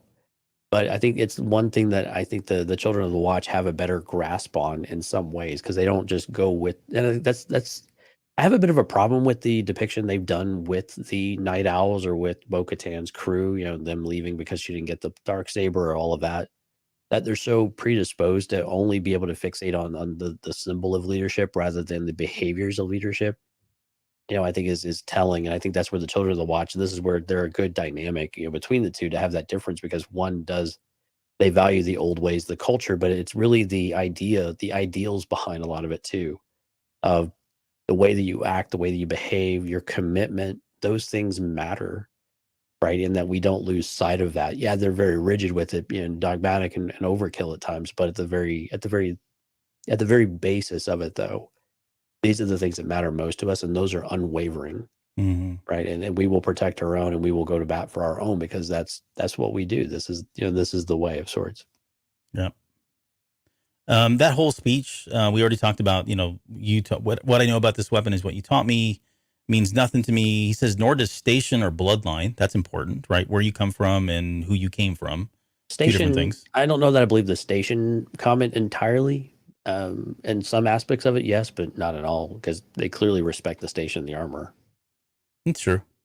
I kind of saw station. I took station more about like whether you're from Mandalore or on Concordia. Like, to me, it always felt like there was whether you're a princess or not. Like a lesser group. If you're out on some other Hobunk planet out there and you quote, or a Mandalorian, you're not really Mandalorian because you're not a Mandalore proper, right? Yeah. I stationed from that regard, but I see what you're saying though too, from a leadership position perspective. Right, hierarchy and that type hierarchy. Of thing. Yeah, and I thought of more hierarchy because of the princess comment and the bloodline lineage. So I know where he was getting at too, but the Children of the Watch have something similar. It's just more hierarchical. Mm-hmm. What means more to me is honor and loyalty and character. These are the reasons I serve you, my love. Or no, I'm sorry. It says Lady Kreese is what he says. Oh, that was in the audio description. Yeah. Your song is not yet written, my love. Oh, no, that's not what he says. I will serve you until it is, my love. So clearly, good night, my love. Yeah. Clearly, these guys have a thing going on. He's got a thing for her. So all joking aside, I really love this. I think she needed that. It was a great affirmation of she is the right person, and it shows his dedication to her. And I think he speaks for, as we see a little bit later, maybe not as overt, but I think he does speak for the rest of the Children of the Watch, because they do get behind her. They do rally behind her, especially when things got really tough there at the very end and they needed to get out. Right. I mean, Paz sacrificed his life. So there you go. Maybe unnecessarily, but yeah, we can Hey, you know talk what? about that. There was so I will say this, Don't and get just ahead of yourself. no. As a disclaimer for some of the things in this episode in particular, and especially when we got to that last part of it, you just have to go with it. Like, Yeah. if you overthink it, you're like, why didn't they do this? Why didn't they do that? How come this happened? And that's Paz would I not don't have know. fit through that hole anyway. So it would have been fine. Oh, come on. What He could have taken the jetpack off or taken it off. He'd been fine. but the gun, no, it would have been. He could have ditched it. That's fine. He would have made it through. Don't I'm say gonna need a bigger hole. Good night, everybody. We'll see you on Sunday. Okay, so we get the sick and the wounded. Okay, so here comes one of the bigger red flags for the armor, right? I don't believe in my heart that she is the traitor. I'll just be very transparent about that right now. Okay, but I definitely see why people are looking at this and going, oh, how convenient. She wants to leave in the morning. Things are probably going to get a little dicey. She knows they're going to get a little dicey given where they are, where they're going. And so let me get out of here to the fleet. And, if you want to follow the theory that she is the traitor, she could really be the monkey wrench in that fleet up there, right? If the interceptors are going, she could she could order them to be in a very, vulnerable position, right? No shields up, doing something else. I don't know, whatever it is, sabotaging the fleet, or she could do all kinds of things that really give the Imperials an advantage with that space battle. So I totally get it. I think there is merit, though. If those guys if they are genuinely wounded and you're not considering them the spies, I think it makes sense.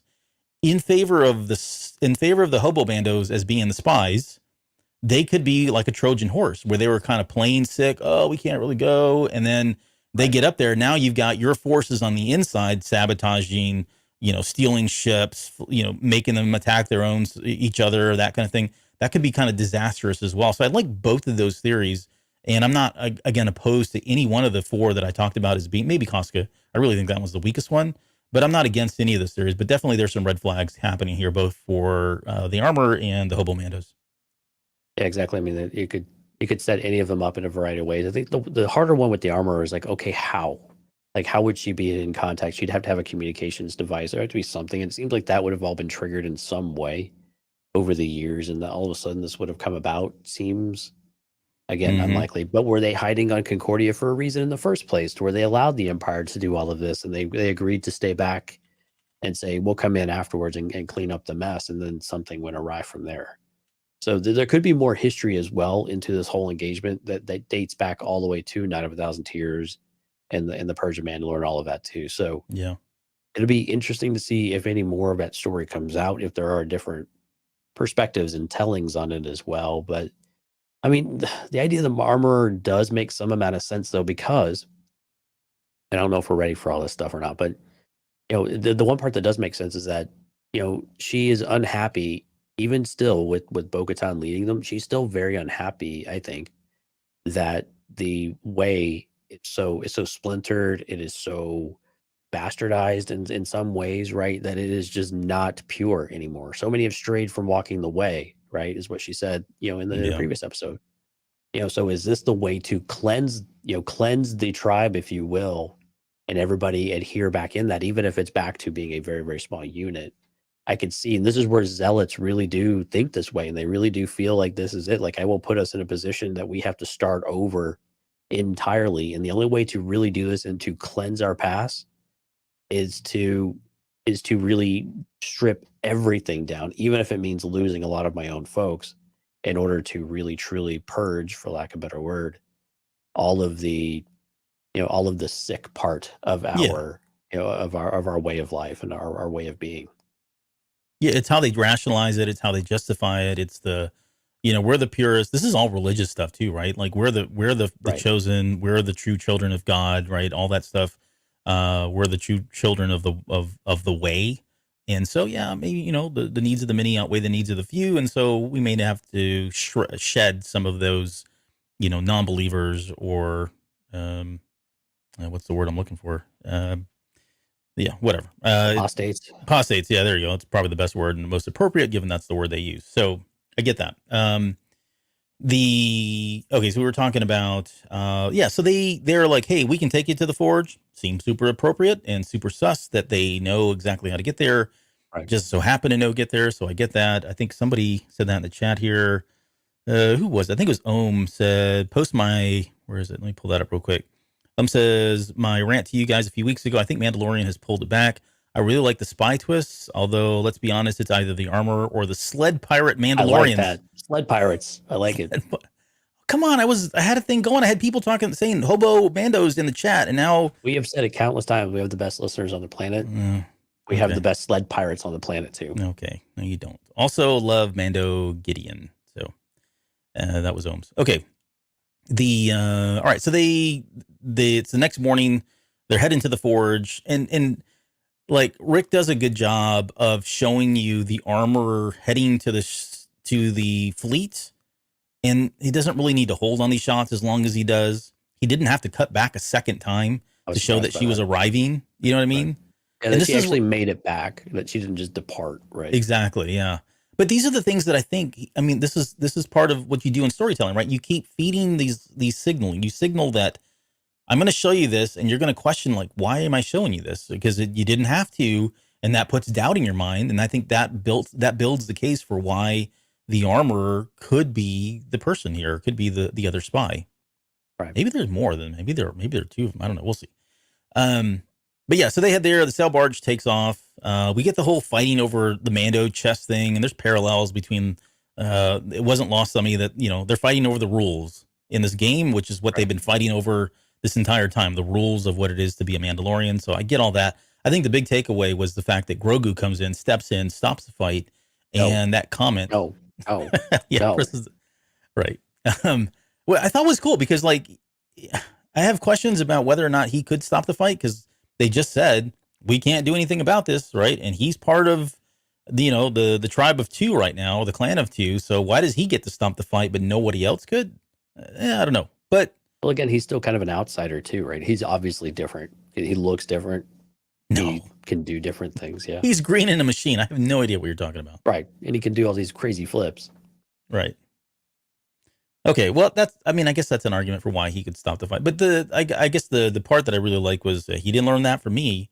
Right. And my first thought was, okay, he got that from Luke, right? Like he learned the value of, peace and inner peace and, not fighting unless you have to, all the Jedi way of thinking. But I think some of it too could be lessons he's just picked up from Bo-Katan, right? And her constant message of we can't fight him. We have to stop fighting. We have to come together. That's the only way we're going to win. And from a child's perspective, they see things very plainly. It's very black and white. And so for him, I think that he just literally took what she could have said and applied it and said, I don't know anything about all the other stuff you're fighting about, but I know that you seem to all agree that we have to come together and you guys are not doing that right now. So no, this has to stop, right? That seems it's a very oversimplified way of dealing with the situation and what I would expect a child to do. Yep. I agree with all that. Okay. All right. Nope. That's fair. Okay, let's see. Where are we here? Okay, enough fighting. So the gauntlet arrives with the wounded. This is where we get that shot where they're kind of coming in, and we get the guy that's sitting in the captain's chair going, "Yeah, come on in. We're ready for you." And then they cut away. They hold on that one a little bit awkwardly as well. Like, oh, this doesn't seem like it's going to go well. Like, it seems very suspicious. And we'll know more, I guess, next episode. But then we get more dinosaurs. There was a time right before the High Republic came out. Do you remember when they showed the creative board and they were putting ideas on the whiteboard of things that they wanted to see in the High Republic? Do you remember that? Yeah. And they wrote the word dinosaurs in there. Right. It was a joke. Yeah. And it was a joke, but we had, and some parts of me feel like there are dinosaurs in Star Wars. Like we've always had them, sure. But I mean, we've had so many dinosaurs now and I'm using air quotes, but dinosaurs in Star Wars. So anyways, there is a yet another one. This was shot like Godzilla. Like, I don't know if that's their intent, but everything from the way the jagged spikes were that were kind of coming up from the ground, right? That could be his spine. It seemed like it was out of a Godzilla movie. Even the monster itself. The monster analysis part of the show. Yeah. Right. I know. I did love it. I was not expecting them to suddenly destroy the barge the way they did, the way the monster did, and how quickly it did. Although given its size relative to the ship, that makes total sense. Right. I saw some people say, why didn't the Mandos fight? Like, why would they just suddenly run off into the caves? And I think the easy answer is if anybody knows what the heck that thing is and what it's capable of doing, it's going to be the people that live there. And they probably said, we don't have a ship. There's no way we're going to take this thing down. So they got their asses kicked by a crocodile turtle too, just recently. So, I mean, they're like 0 for 3 on dinosaurs lately, or 0 for 2. Yeah. So we're not even going to try this one. We're just going to chalk up the L now and go ahead and retreat. Yep. So it makes sense that they would run. It seems uncharacteristic of Mandalorians to run away from a battle, but they're not dumb. I mean, they're not blindly running into battles that they know they can't win. And I think this is when they just said, look, man, we just got our butts kicked. Huh? Yeah, it would serve no purpose either, right? Yeah. I mean, your honor, I guess. Pride, honor, sure. Yeah, you're dead. So that didn't really work out. So it reminded me of the quotes from Aliens, like, I don't know if you've been keeping up on current events. We just got our asses kicked. Right. Sorry, we'll mute that out. Maybe I will in post. Okay, so they run into the caves, and we get on the trail of the Great Forge, or at least what's left of it. They make their way there. We kind of already talked about this. Again, it was pretty indistinguishable as far as it being the Great Forge. I don't know, what is I was expecting? I guess I was expecting a larger scaled version of what we've seen the armor used to make the stuff, but it wouldn't have seemed like one continuous unit. It seems like it would have had chambers or something else, right? Mm-hmm. Like you could have envisioned a bunch of people at various stages of it. It wouldn't just be kind of one cylindrical, type of, floor to ceiling. I mean, it was massive, but again, it didn't have a whole lot of dynamic aspects to it to where you could actually picture where people would be within the structure. So I'm with you. It was a little bit of a, maybe the entire place is the forge. Maybe we're thinking too singularly about what we saw on screen, and it's really the entire room. And there's multiple chambers, and we just didn't get that appreciation for it based on just kind of the scale we saw. And then we had the attack, of course. I think we'll get more in the next episode. I do, if not maybe next season, but I think we'll see this return to its full glory and kind of get the full picture at some point. Ohm has come back now, and he's found a compromise. I'm willing to compromise on this one. He's calling him now the sled hobo pirate Mandalorian. No. I'm surprised you didn't load that into the roadcaster there so that you could just slam that button whenever you didn't like what I said. That's actually a fantastic idea. It would not make good audio because you would just everything I say you would hit no. No. Yes. I just say it too. Fine. You could just say it as well. Okay, so the hobo sled Mando pirates, they kind of give us a little bit of context on what they've been doing this whole time, right? That they've been kind of the way they survived, and this is a little suspicious as well, honestly. But they've been able to survive by basically doing what Mandalorians have kind of been. They've been nomadic, moving around, trying, staying off the radar kind of thing. But they've been doing it here on Mandalore. And staying under the radar by constantly moving, never staying in one place. They did make the comment about people have gone under here before and died, alluding to the fact that there was something down here that was killing them. We're about to find out in just 1 second, the Empire. But it was cool. At least we got a little bit of context and background on where they were. And then we get the big battle, right? So this is where we get them flying in. At first they thought they were Mandalorians. They weren't. So I got questions around here. Around this stuff here. Let's just talk about Axe Wolves quickly. Okay. So in the midst of all of this is where my money is. I posted on Twitter. I'm all in on Axe Wolves being the traitor and not the armor. The armor for me it feels a little too telegraphed. Like it feels like it is a bait and switch. The way Favreau has talked about the armor in interviews, first is where I'm basing a lot of my prediction on. He has talked about the armor as though she is just this enamored, like he's enamored with this character, and I don't know that he would do that. It seems cynical. It seems it doesn't line up. Narratively speaking, though, this would be the long game. Like we're talking about a character for the better part of 3.5 years now, who she's made questionable decisions. Said some questionable things at times, but by and large, she seems like she's been a very good person, and she's had plenty of opportunities to turn against Bo, to turn against Din Djarin. It begs the question, if she is that, then I would have a lot of questions like, why didn't she do this during season 1, season 2, during the Book of Boba Fett, any part of season 3 now? There's probably reasons for and against all of that, but it just feels like this is too long of a game. Usually when there's a traitor that's going to be revealed, it's going to be somebody that's been recently introduced or someone that you've been with for a short period of time that's given you just enough to believe that they're good, and then they flip that on you. So I can see why the armor would be a suspect, but like narratively, I really have a hard time getting on board with her being it. What seems to make the most sense to me is somebody like Axe Wolves, who was already established in a couple episodes ago as somebody who's really just for hire. Whoever's willing to pay him the most money, he's going to fall in line with. We saw that, and sure, Costco was in there and the rest of them, but he was also made that comment about, hey, this is my fleet and I'm not giving it up. I think he loves the power. I think he loves the wealth. And if he feels like he can get that from Gideon by betraying his own groups, which he's probably not that much loyal to at this point anyways, I think he would do that. I think he would take advantage of it. The big red flag was the fact that he says, cover me, I'm going to go get backup or whatever it is, right? He's got a jetpack. They have no ship. He doesn't know, they have not been in the hangar. So he doesn't know that there's interceptors there or whatever. He has no way of communicating with anybody above there. They've already established there's communications have been cut off. So the fact that he would take off in the midst of the battle to go get more reinforcements when they don't even know, they were like 5 seconds into this fight and he cut and run.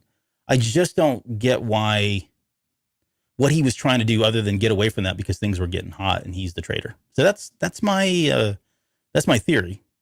Right. So I think with there's an article on discussing film with Emily Swallow as well. And they kind of buried the lead on it, but at the very end, they did talk about, the armor's journey.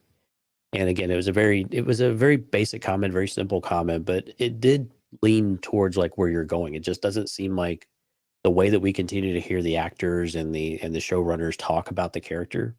They're not suggesting in any kind of way that this character has this as a possibility to do. Now, I think there are I laid out before. I think there are reasons why she would be interested in this, though.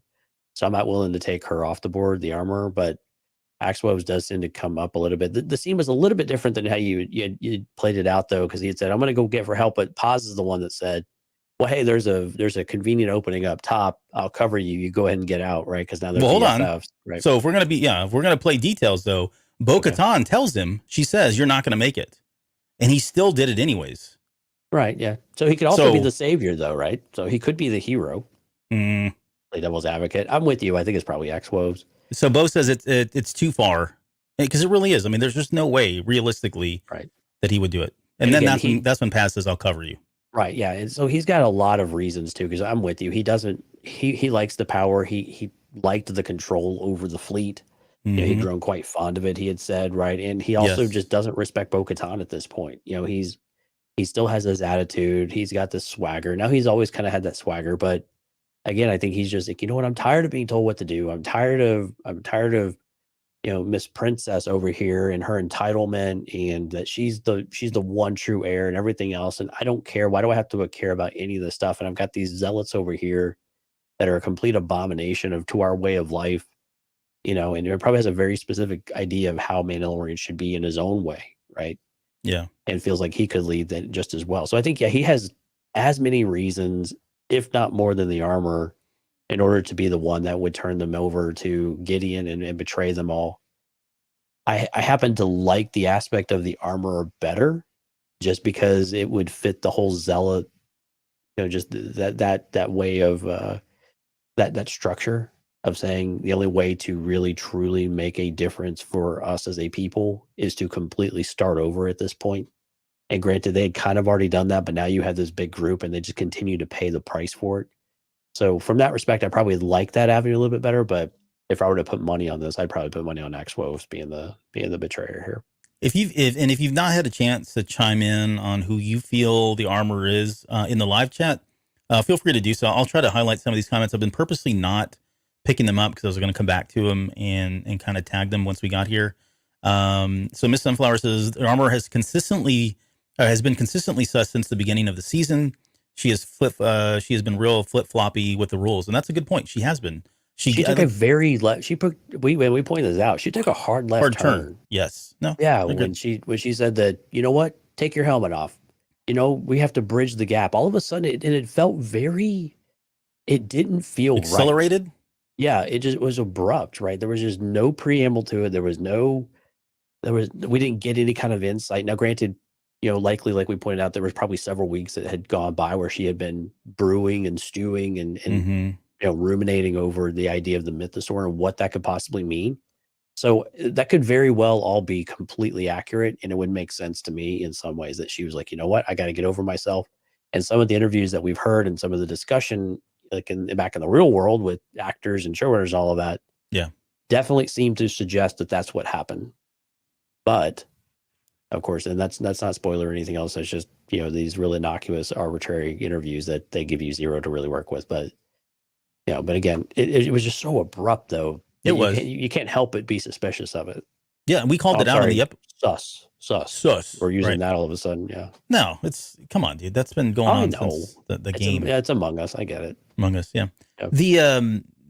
It's part of our vernacular at this point. This was during the Foundling episode, and we called it out in that episode. We said, "Wow, this feels weird." Like they suddenly just and we to be fair, we called Paz out as well because he seemed to be like taking that same hard left turn, right, and suddenly coming on board, and we kind of chalked a lot of this up for him at least. Well, his son was in dire straits, and he was saved, and so that brought him around to the whole thing, right? So I think we could get behind that and justify that. But to be fair, like I think the armor does have a legitimate argument as far as why she could be a suspect. You're smirking. What did somebody put in the chat? Because I'm not looking. Jeff, he's like, if you're gonna put money on it as an active gambler. I mean, he laid out the line for everyone for the armor, Axe, and Mando. All right, hold that thought. I'm not an active gambler, so I don't necessarily understand what all that means. But I think he says that the armor is the favorite, so she probably has the lowest odds. Okay. I think that's what that is telling me. He bets on UFC fights on Saturdays. I already know. I'm kidding. You don't. He's a big UFC fan, but that's not what he does. I'm sure he spends his money, invests it wisely. Let's see. Speaking of Jeff, he says the armor makes sense. Bo and Din are mutual problems for her and Gideon. Agreed. He can deliver Mandalore for her. She can deliver the apostates. She rebuilds the culture in her image. So the argument being that she wants to build Mandalore back to the original ways and cast out all these apostates that keep taking their helmets off and have great hair. Jeff writes for a living, so that's why he is so much more studious. He's more elegant than we are. Yeah, he's way more elegant than we are, yeah. In many ways. Let's see. Other comments. I'm just scrolling through here. Let's see. Jace B says, my money is on Axe. He's disloyal. Took the fleet from Bo once before. He had the opportunity to rescue Gideon. He has no clan. He doesn't wear a signet. Oh, I hadn't noticed that. And he flew away when fighting to get help. Right. That's kind of what we were talking about earlier. Just what are you going to do, dude? I don't think you really thought this one through. Let's see. Hard Counter says, I guess he's talking about the armor because before she couldn't gather everyone together. Now for one fell swoop culling, it's less work for Gideon. I'd agree. Like they're that idea that they were all conveniently in one fell swoop. I think there's something there. The armor, did she have a hand in that? Maybe not. Same thing with Axe. I don't think so. But the hobo pirates definitely did. So I think that's probably an argument in their favor more than some of the other ones. He's just agreeing with you. I'm not going to put that up on the board. And then, Neil, man, you just gut me every week. Yeah, I have more credibility now. Yeah, there's really good people of character are starting to really come on board and get in line with this, and I don't know how I feel about that. So, okay, well, we'll find out soon enough. I've made my argument as far as why I think it's Axe. I have the armor as number 2 for me. And then probably Hobo Mando's at that point, and then Casca's like I don't know. She's probably not in the picture as far as I'm concerned. I mean, it could be somebody. I don't know that it would be anybody else because then it would be too much of a shock to suddenly spring that. I saw people going, "What if it's Din?" I thought, "Are you watching the same series? Like, why would you even throw that in the mix?" And clearly, he's in love with Bo. So right, yeah. It's Grogu. Let's just be honest. It's got to be Grogu and Grief. Yeah. They're in cahoots together. And IG-12. Grief Cargo, right? Oh, that's not funny. Okay, so all right, we get into the fight after Axe takes off as like the traitorous person that he is. Axe, let's see. So Bo-Katan, I don't know if you saw this. We're not going to get into the battle because we don't do that play commentary. But there was a moment in there where she actually took a blaster bolt from like 5 feet away Yeah, right in the straight chest. to the chest. I thought that was cool, and she just shrugged it off and kept fighting. She staggered. She Yeah, staggered she back quite a was. bit. No, Yeah. don't get. Here's another thing too. So, in defense of the Hobo Mandos, they were actively in the fight. Like they were at risk like everybody else. The only two people that technically weren't at risk were the armor because she was up in space and dude because he left. But I mean, that was pretty risky if they were the traitors that they would be in the midst of all that. And I watched it. I went back frame by frame. They are definitely there. They definitely make it into the hangar, although they have their helmets on at that point. But they're there, so they were in it. So really risky, in my opinion. I definitely don't. I don't think it's the sled pirates. You had to call them sled pirates. I did. I'm not gonna call them hobos. Let's see. And can I just say that as somebody who plays a tank primarily in like MMOs, I love all about the scene because they were just charging in like, and then Mando had that moment where he went straight on into the fray, like, Leroy Jenkins style. Like that was, just perfect. I loved everything about this. But they do make their way into, I guess what I was calling Imperial Hangar for lack of a better term. It had blast doors, so I assume that's potentially what it is. And this is where they get ambushed. And so now again, this is where you got to just kind of turn off the thinking on some of this stuff because there's questions about, why did they start shooting the door when Bo was cutting the way out of their back, right? Were they taking a stand? Were they not going to take a stand? We don't necessarily get into that. But let's talk about, I guess, the big part here, which was Mando getting captured, right? He gets separated. The other three chumps that were out there, I mean, they fell down within seconds. But I was surprised we didn't see like the whistle. He didn't give it like his. I thought we were in for like a final, almost like a Paz kind of thing, right? A little bit more of a fight, but he was quickly subdued. Maybe more quicker than I would have liked, given he had whistling birds and a number of other weapons he could have been using. He didn't use them. He got to use the flamethrower, which had no effect, which I thought was interesting because, of course, they were in Beskar armor. It did a little bit on the ones in front of him. Like they did. Was it more of a deterrent though? But we didn't ever see anybody just like be engulfed in flames. Is what I guess. Is what I'm saying. Yeah, they didn't linger. Yeah, and they certainly didn't linger on anybody. Yeah. But I don't know. I mean, again, I was turning off the thinking. He got captured. This is great storytelling. It's going to make for a very compelling final episode because now you've got your main hero captured and who's going to save him. That's the question that comes up. But what did you think about Mando's capture and I guess everything that I just talked about leading up until Gideon's arrival? It was a little bit. Din's capture was okay. It was a little awkward the way it went down. I'm with you. He had a lot of other resources he probably could have used. But again, it kind of makes sense that he would be captured, though. And again, he's valuable to remain alive, where they killed everybody else, or they had no problem with others dying. That he would want to keep Din alive because, again, there's still an opportunity to get Grogu, and to get that and to potentially use that as leverage in some way. Even though Bo basically, flipped him the Darksaber, the bird equivalent, but at the same time, I think there's an opportunity to where he can still progress his other plans. And I also thought it was curious. We didn't talk about this during the Shadow Council, but he was he kind of beat around the bush about Pershing. So I think you had said this before that Pershing might not be completely gone, right? Mm-hmm. So there might be opportunity for him to come back. So again, that kind of leads back into this where with Din Djarin still being alive, having some sort of value, can we trade the child? Because the child still has immense value to Moff Gideon at this point. Yeah. Yeah, I think he's going to be a bargaining chip. Miss Sunflower is doubling down on the mind flay for Din Djarin. Yeah. He will forget all of his love of Bo-Katan. Oh no, and he's about to start over.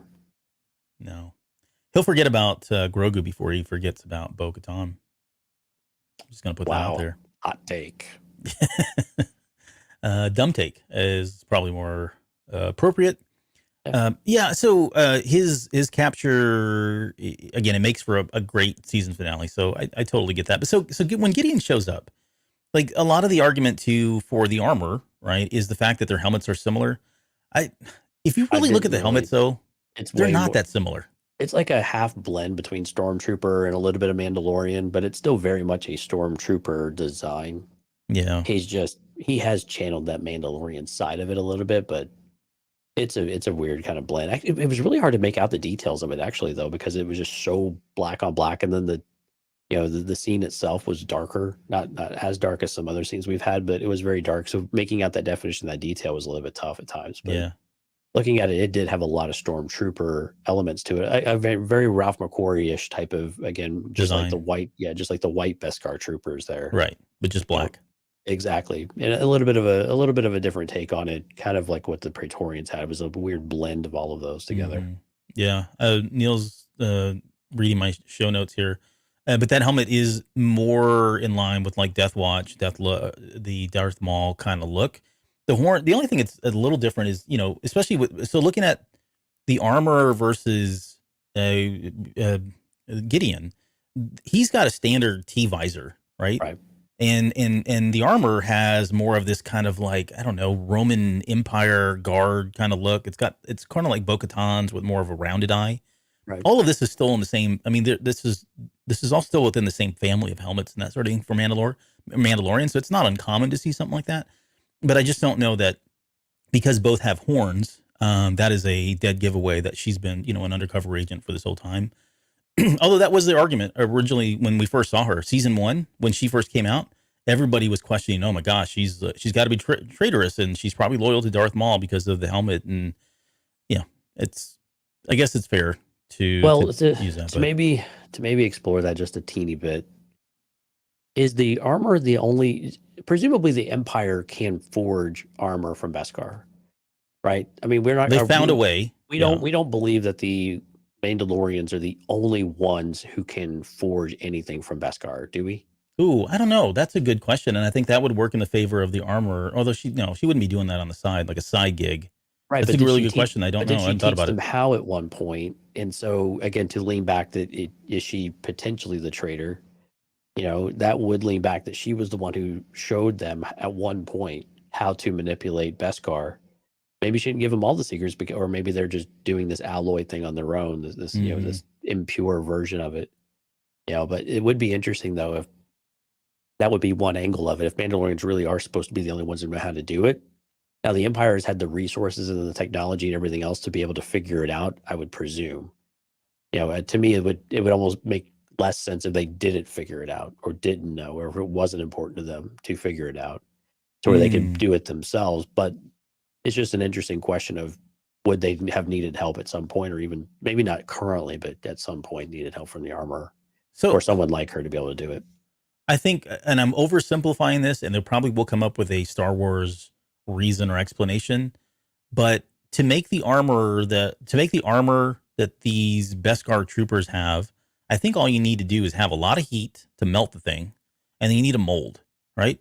I think for the Mandalorian armor, the aspects, I think that does require somebody like the armorer to do like all the intricacies. And, we saw her making it. It's got all these wiring stuff that's happened in the background. But if it's just straight up armor kind of thing, I think anybody could melt these down in any kind of a forge and just pour them into the mold. And there you go. You got Beskar armor, but it doesn't have all the bells and whistles and the intricacies like whistling birds. And I think that's where her skill set comes in, and it would require somebody with that knowledge working for the Empire to create and replicate some of that technology. So that's how I would rationalize it. But okay. But let's get into his monologuing here, right?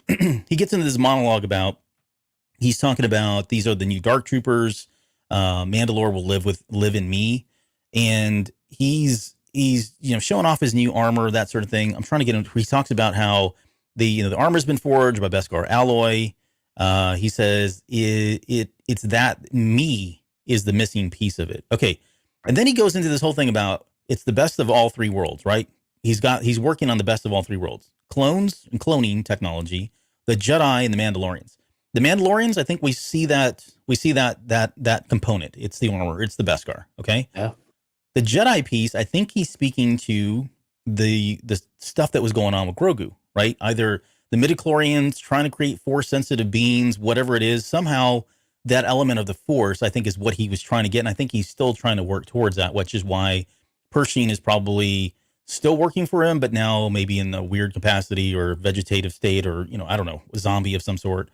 But the other part that was really, when he says that there's me in there, I took that literally and thinking, holy crap, what if he thought, because remember, Pershing says the weakest component was the human element, right? But this dude is so big on himself. He's so much about himself. He almost looks at himself as like a Jango Fett, right? He is the template of what an amazing fighter can be. So what if he's been cloning himself this entire time, right? And phase one of this is making all of these guys, because we don't know what they look like without their helmets. But what if they all look like Gideon? And then the only missing component that he's still got left to solve for, right? So he's got they all have his DNA, his tactical experience, and whatever he feels is like, what makes him amazing. And then the only other piece that he still has yet to figure out is how does he force imbue these clones as kind of phase two? Because then that would give him all three of the best worlds at that point. But that's how I took this. Again, I can sometimes be very literal about these things, but I think it would be interesting, especially when you see those clone tubes in the back. They look darker skinned to me than what we've seen. But what do you think? Yeah, I couldn't really tell the skin tone. But in one regard, then you have to take his ego into effect. I don't hate that theory at all. I actually think it's an interesting theory, and it's totally reasonable. I think in some way too. I think maybe the thing to poke holes in it just for fun is that his ego is so high, is so great that he would find anybody else a bit of a risk. Like he's the only one. Like he's the prime, right? He's the only one that could be there to fill that role. Cloning him, but he viewed that as a bit of a threat. And I think this is an interesting connection with Bad Batch as well, with what Hemlock was doing. You and I debated about what is it about the idea of like the clones with the chips, to do obedience. They wanted to do it at a more molecular level. Yeah. Right. So how do we enslave the galaxy in a biological kind of way rather than in a technological kind of way? Mm-hmm. And so that would be another interesting aspect of cloning in this regard, of saying, okay, you want a force sensitive army, but I also need it to be very compliant and very follow orders, no question about it, and very loyal, and more so than what we had with the clones. And so it was an interesting combination of all three of those. And it is interesting. It's kind of like, he added his own little blood to the mix, right, to the syrup, and it has made it somehow better with his intellect and his planning and his ruthlessness, his DNA. Just everything about him is now embodied in it. So I like that in a more, in a less physiological aspect of it, and almost a more psychological aspect of it too. I really, I think that's kind of a cool idea to. I don't know if it'll happen or not like that, but I think it really was. He was probably being a bit more literal of saying, no, it's just me in the suit. I make the suit, because we saw it with the Dark Troopers, right? They're very single-minded. They just had a task, and so they thought they got rid of the human element. No, the human element wasn't the problem. They had the wrong human in the suit, right? Yeah. And so that he is the answer to it. But again, how do the rest of these troopers fall into this program? Because it was interesting. You were talked about with the ray shields when he was walking down the aisle. They're all standing guard. They all have a lot of spaces. Why are they all in the ray shield? Each one has their own compartment. If they're human, why? Like, what? I think, just for aesthetics, or just this guard, or what? But to me, it's like there's just something off about that walk down that aisle, right? Yeah. With all of the ray shields and them just standing there. So I really hope we get something more about the troopers. I have a feeling we probably won't, but I hope we will, to be able to help answer that question and give us a better link here, and a little bit better, I don't know, a little more controlled way for us to go and zero in on what the actual potential solutions might be to some of these questions we've got. I like the idea of him not cloning himself because of what you said, like the threat that potentially could bring up. Maybe he has something in there for Order 66. I don't know, where he can shut him off. I don't want to even get into that. But on the other hand, if he is an egomaniac and he is a narcissist, like the most narcissistic thing to do would be make millions of me in my liking, right? That God complex of I'm creating the perfect being. He talks about aggregating all of these together to bring order, peace and order to the galaxy, right? That seems like something a narcissist would do, especially if he had the power and somebody like Gideon. But again, it is a far-fetched theory. It's like really out there because there really has a line, aside from that one line of that's me in it or whatever it is. I forget what the line is exactly. It's probably a big jump to conclusions, but if I'm right, you'll never hear the end of it. He also says at this point that he activates the interceptors and the bombers. I think they're setting that up for the space battle that we're going to get in the final episode as well. And then this is where the retreat starts. Again, how they were talking through the blast doors, I don't know. Don't care. We don't need to talk about that. Because, it's a long distance and there's a lot between them, but whatever. And again, so they start shooting. I love the no look pass is what I have in my notes here, where she just looks, Bo kind of turns her head to Paz, and he knows instinctively what the mission is, which is blow these doors apart, and start that battle. But I think the more I was thinking about it here as we were talking through this episode, honestly, tonight, I wonder if it was really just about, okay, blow the blast doors open. Let's make sure that we kind of put up a fight, but we're realistically not going to charge into the middle of an Imperial hangar where we don't even know how many more troops there are. So really the more logical thing is to do is to kind of regather and re-strategize once. And so for my head, I guess that makes sense why she would run to the back, cut a hole open and get out of there so they could live to fight another day. I don't think they were expecting Gideon to say, open the blast doors though. Like, I think that was him kind of pulling a, oh yeah, I'll show you what we're going to do kind of thing on them. So, and we can talk about this battle because it was pretty quick. And before we finally get into the, we're already at 2 hours, so we should probably move this along. Oh, are we really? Wow. Yeah. Okay. Time flies when you're having fun. I told you this would be an hour-long discussion tonight. Okay. Every time you say that, I believe you. Yep. So Gideon flies off like a coward. What a jerk. He gets out of there. And then, Paz makes this last stand. And I know people have asked, like, why did he have to? We just have to kind of take it at face value that he did. Like, it was a decision that had to happen. I mean, had he not, what would have happened? Like, he bought them a lot of time. I'll say that. Yeah, he did. And he was able to, he was able to keep them back. He was actually advancing too. So giving them more space. That one person be able to do all of it, of course, suspend your belief it's Star Wars is a very heroic moment, especially for Paz. It And is. again, the part that you like about it with Paz is that where he's gone over the course of this arc, for this season has been quite incredible of being able to, I'm steadfast with the armor to, Din Djarin's an apostate from Book of Boba Fett, but the redemption, respect for Bo-Katan, the continued developing of respect for Bo-Katan and really aligning and supporting them as a power couple. I mean, a lot of important, moments there for Paz. Yeah. So but then again, that he's the one that continues to step up for the tribe, I think is just really cool for him as a character. And while he's leaving his son behind, and that's, we could argue about whether or not that's the right thing to do, but it's the right message to send to his son of, this is what we do for our tribe. This is what we do for the people that we care about and the people that we love, which is our family, right? And it's everybody in this family. We all walk the way and we all exhibit these behaviors. This is all very important to us. And so those are the things he wants to be remembered for. And it was probably a little bit of ego in there too, that he's the one that can do it. He's the biggest, he's the brawniest, all those good things. But at the same time, his motives were probably a bit more pure than that. So we won't stray too far from that. At least I won't stray too much from that. Yeah. I did enjoy the fact that he has, like, I don't know that he's come around. He's been very consistent. His loyalty has been to the way, right? And there's nothing different here for him. He's what the way is and who he supports in honor of the way has changed, right? I think that's the character growth that you're speaking to. But this feels like something he would do. It's very much like what Din was saying too, like to Bo-Katan when he was professing his love, talking about loyalty and honor. Yeah. Those are the things that Paz, I think to your point, those are the things that Paz also values.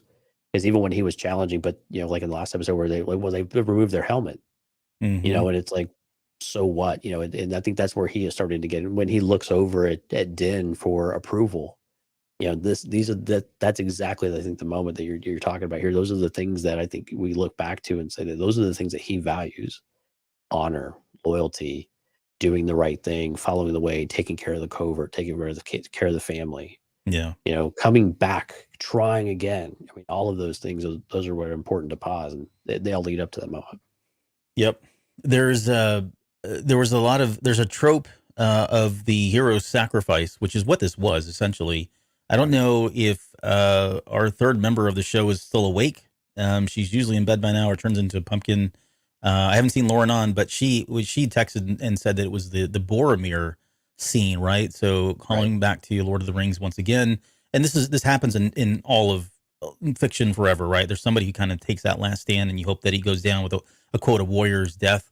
I thought this was all appropriate. I enjoyed it. I mean, he certainly was really hard to take down. And I don't know what his kill count was, but I want to go through and like just mark how many he took down. Like he cleared all of those troopers and even more of them. I didn't think he was like, it was a different take on the warrior's death or the hero's sacrifice, because he did take care of the initial threat. And you think, wow, he did it. Like, this is different. How did he, he didn't die. And then to Jeff's point where I think Jeff earlier said that this was like one of the coolest scenes he's ever seen in Star Wars, is what the way Rick filmed this, right? You get this like ground level shot of the Praetorian guards walking in, and it only takes about 2 seconds before you realize, holy crap, we're actually seeing them on stage, right? For the first time in live action. But it was a different take in that, yes, he made that sacrifice, and you thought he was going to get through it, but he really didn't. And I'll just say this right now, like the gun overheating, I thought that was really great. That was kind of cool. I love the fact that he turned that into a weapon when he was done with that. He had some great moments of punching people. He slid that one dude right off. Even the guy was already unconscious. He still went ahead and slid him right off and made sure that he was dead.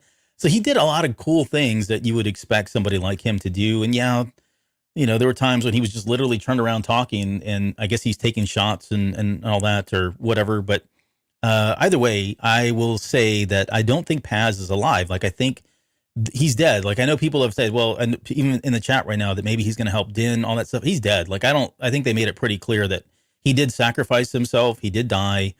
In the Foundling episode, we had said that he would die, because in Star Wars and in other literature, when they show the heir to a person like that, when they showed us Ragnos or whatever the kid's name was, I think I said it in the show. I was like, yeah, he's dead. Like, they're sick. That's it.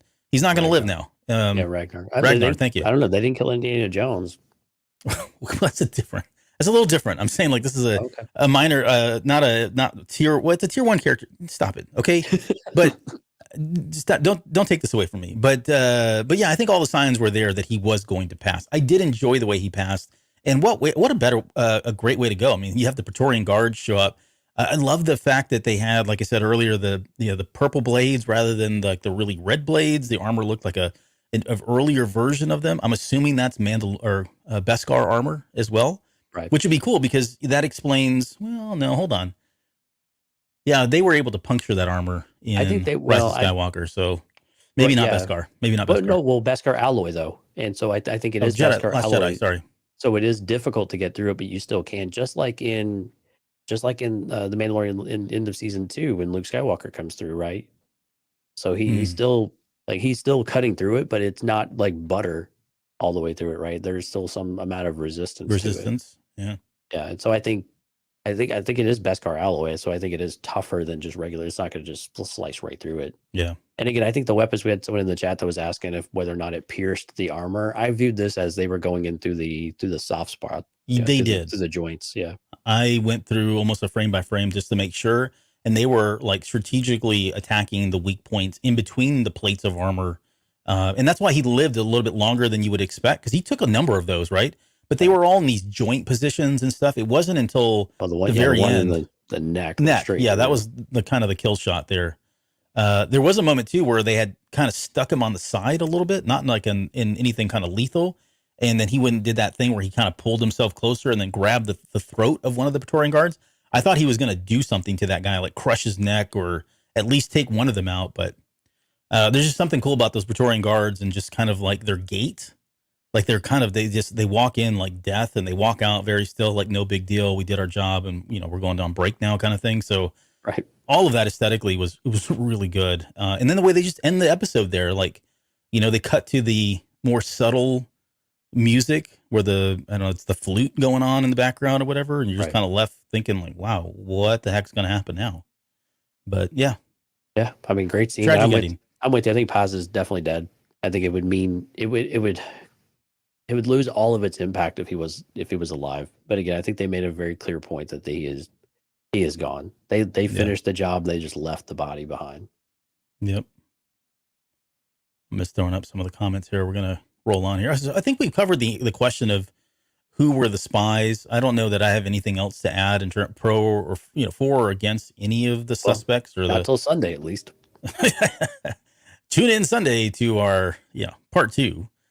But yeah, so we'll get into some of these other questions here, I guess, at some point. Let me see. I'm trying to think if we got anything else. What did you think about Paz's death really quickly? Do you think that was So there's in my head, there's like the warrior's death, right? The hero's sacrifice. But then there's like the Mandalorian sacrifice. Like you would think that's probably that would be greater, or I don't know what's the word I'm looking for. Do you feel like he went out proper as a Mandalorian as Paz Vizsla? Oh, I think so. I mean, Yeah. you took on an entire army, by yourself, and you basically survived.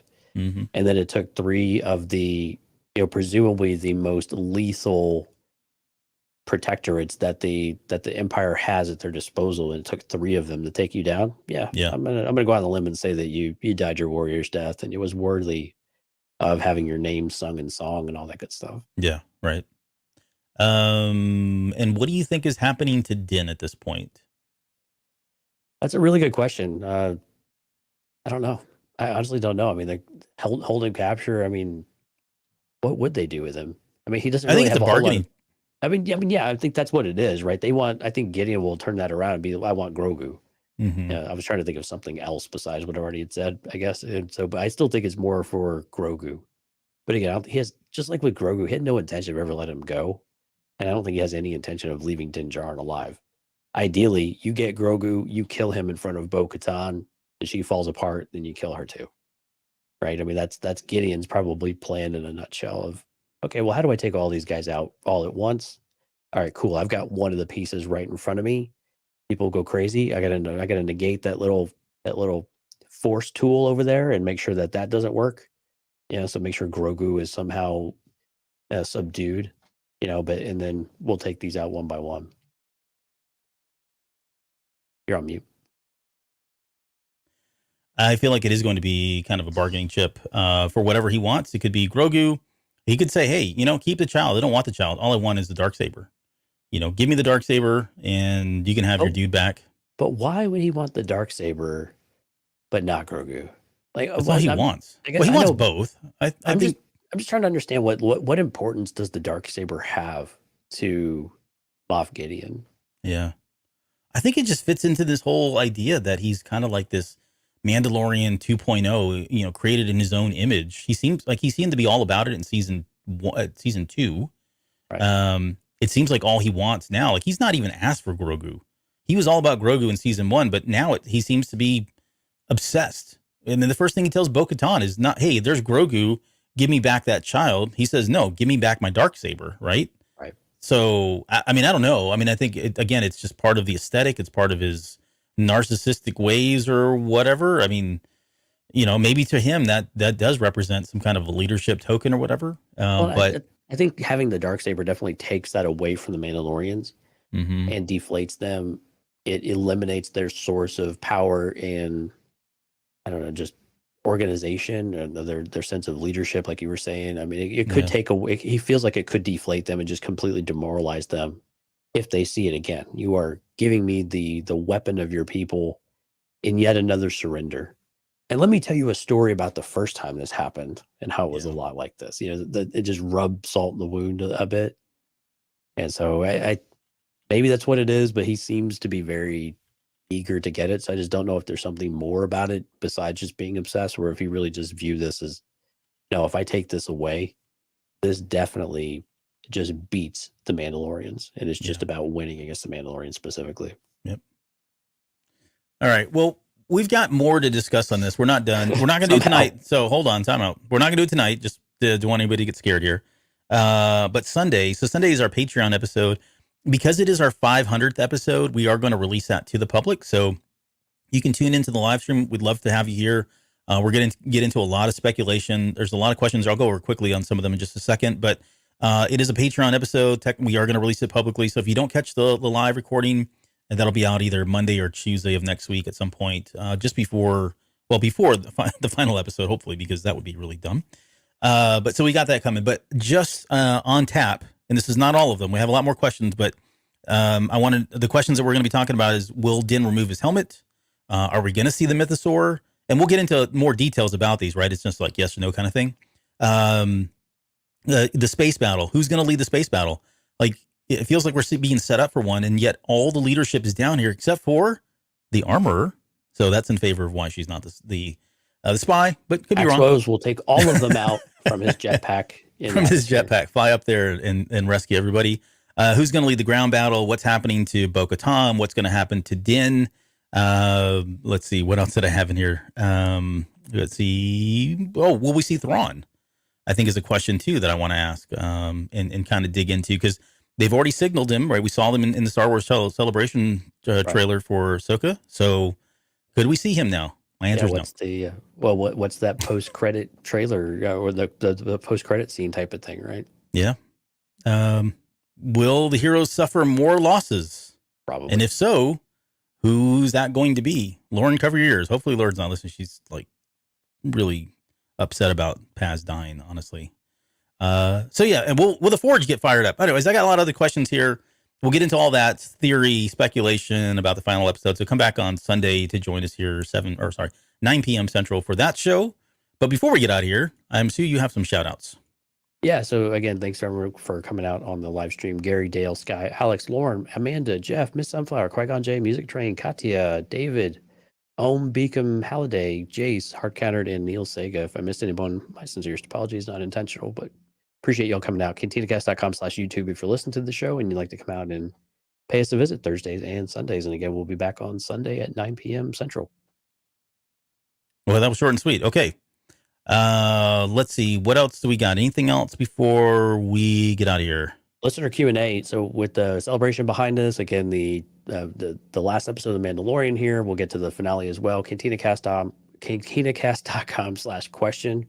Get your questions into us. We get enough of those. Thank you to everyone who's put them in already. When we get enough of those, we'll put a show together and we will do all of that. Remember, if you are a Patreon member, you are guaranteed to have your question read on air and answered as well. So CantinaCast.com/question/Patreon for that /question for the Q&A.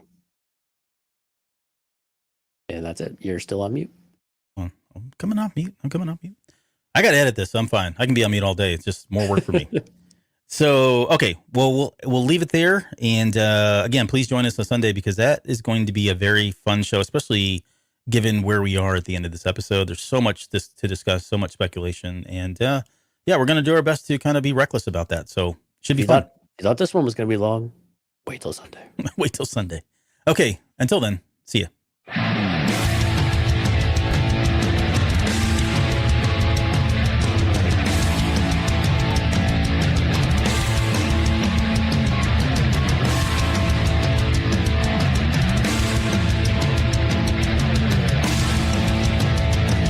You're still listening? Wow, that's amazing. Well, I'm here to give you the disclaimer. Normally we do a big, long, drawn-out disclaimer thing saying what's what and who's what and all that other stuff, but I think you guys kind of know that Lucasfilm and Disney have no affiliation with us at all, and we have none with them. We talk about Star Wars, which is their property, and all that other good, fun stuff, but I think you can tell which is our stuff and which is their stuff. If you can't, well, then send a lawyer to send an email to me, and I'll be glad to chat with them. Other than that, you know what's what, so that's your disclaimer.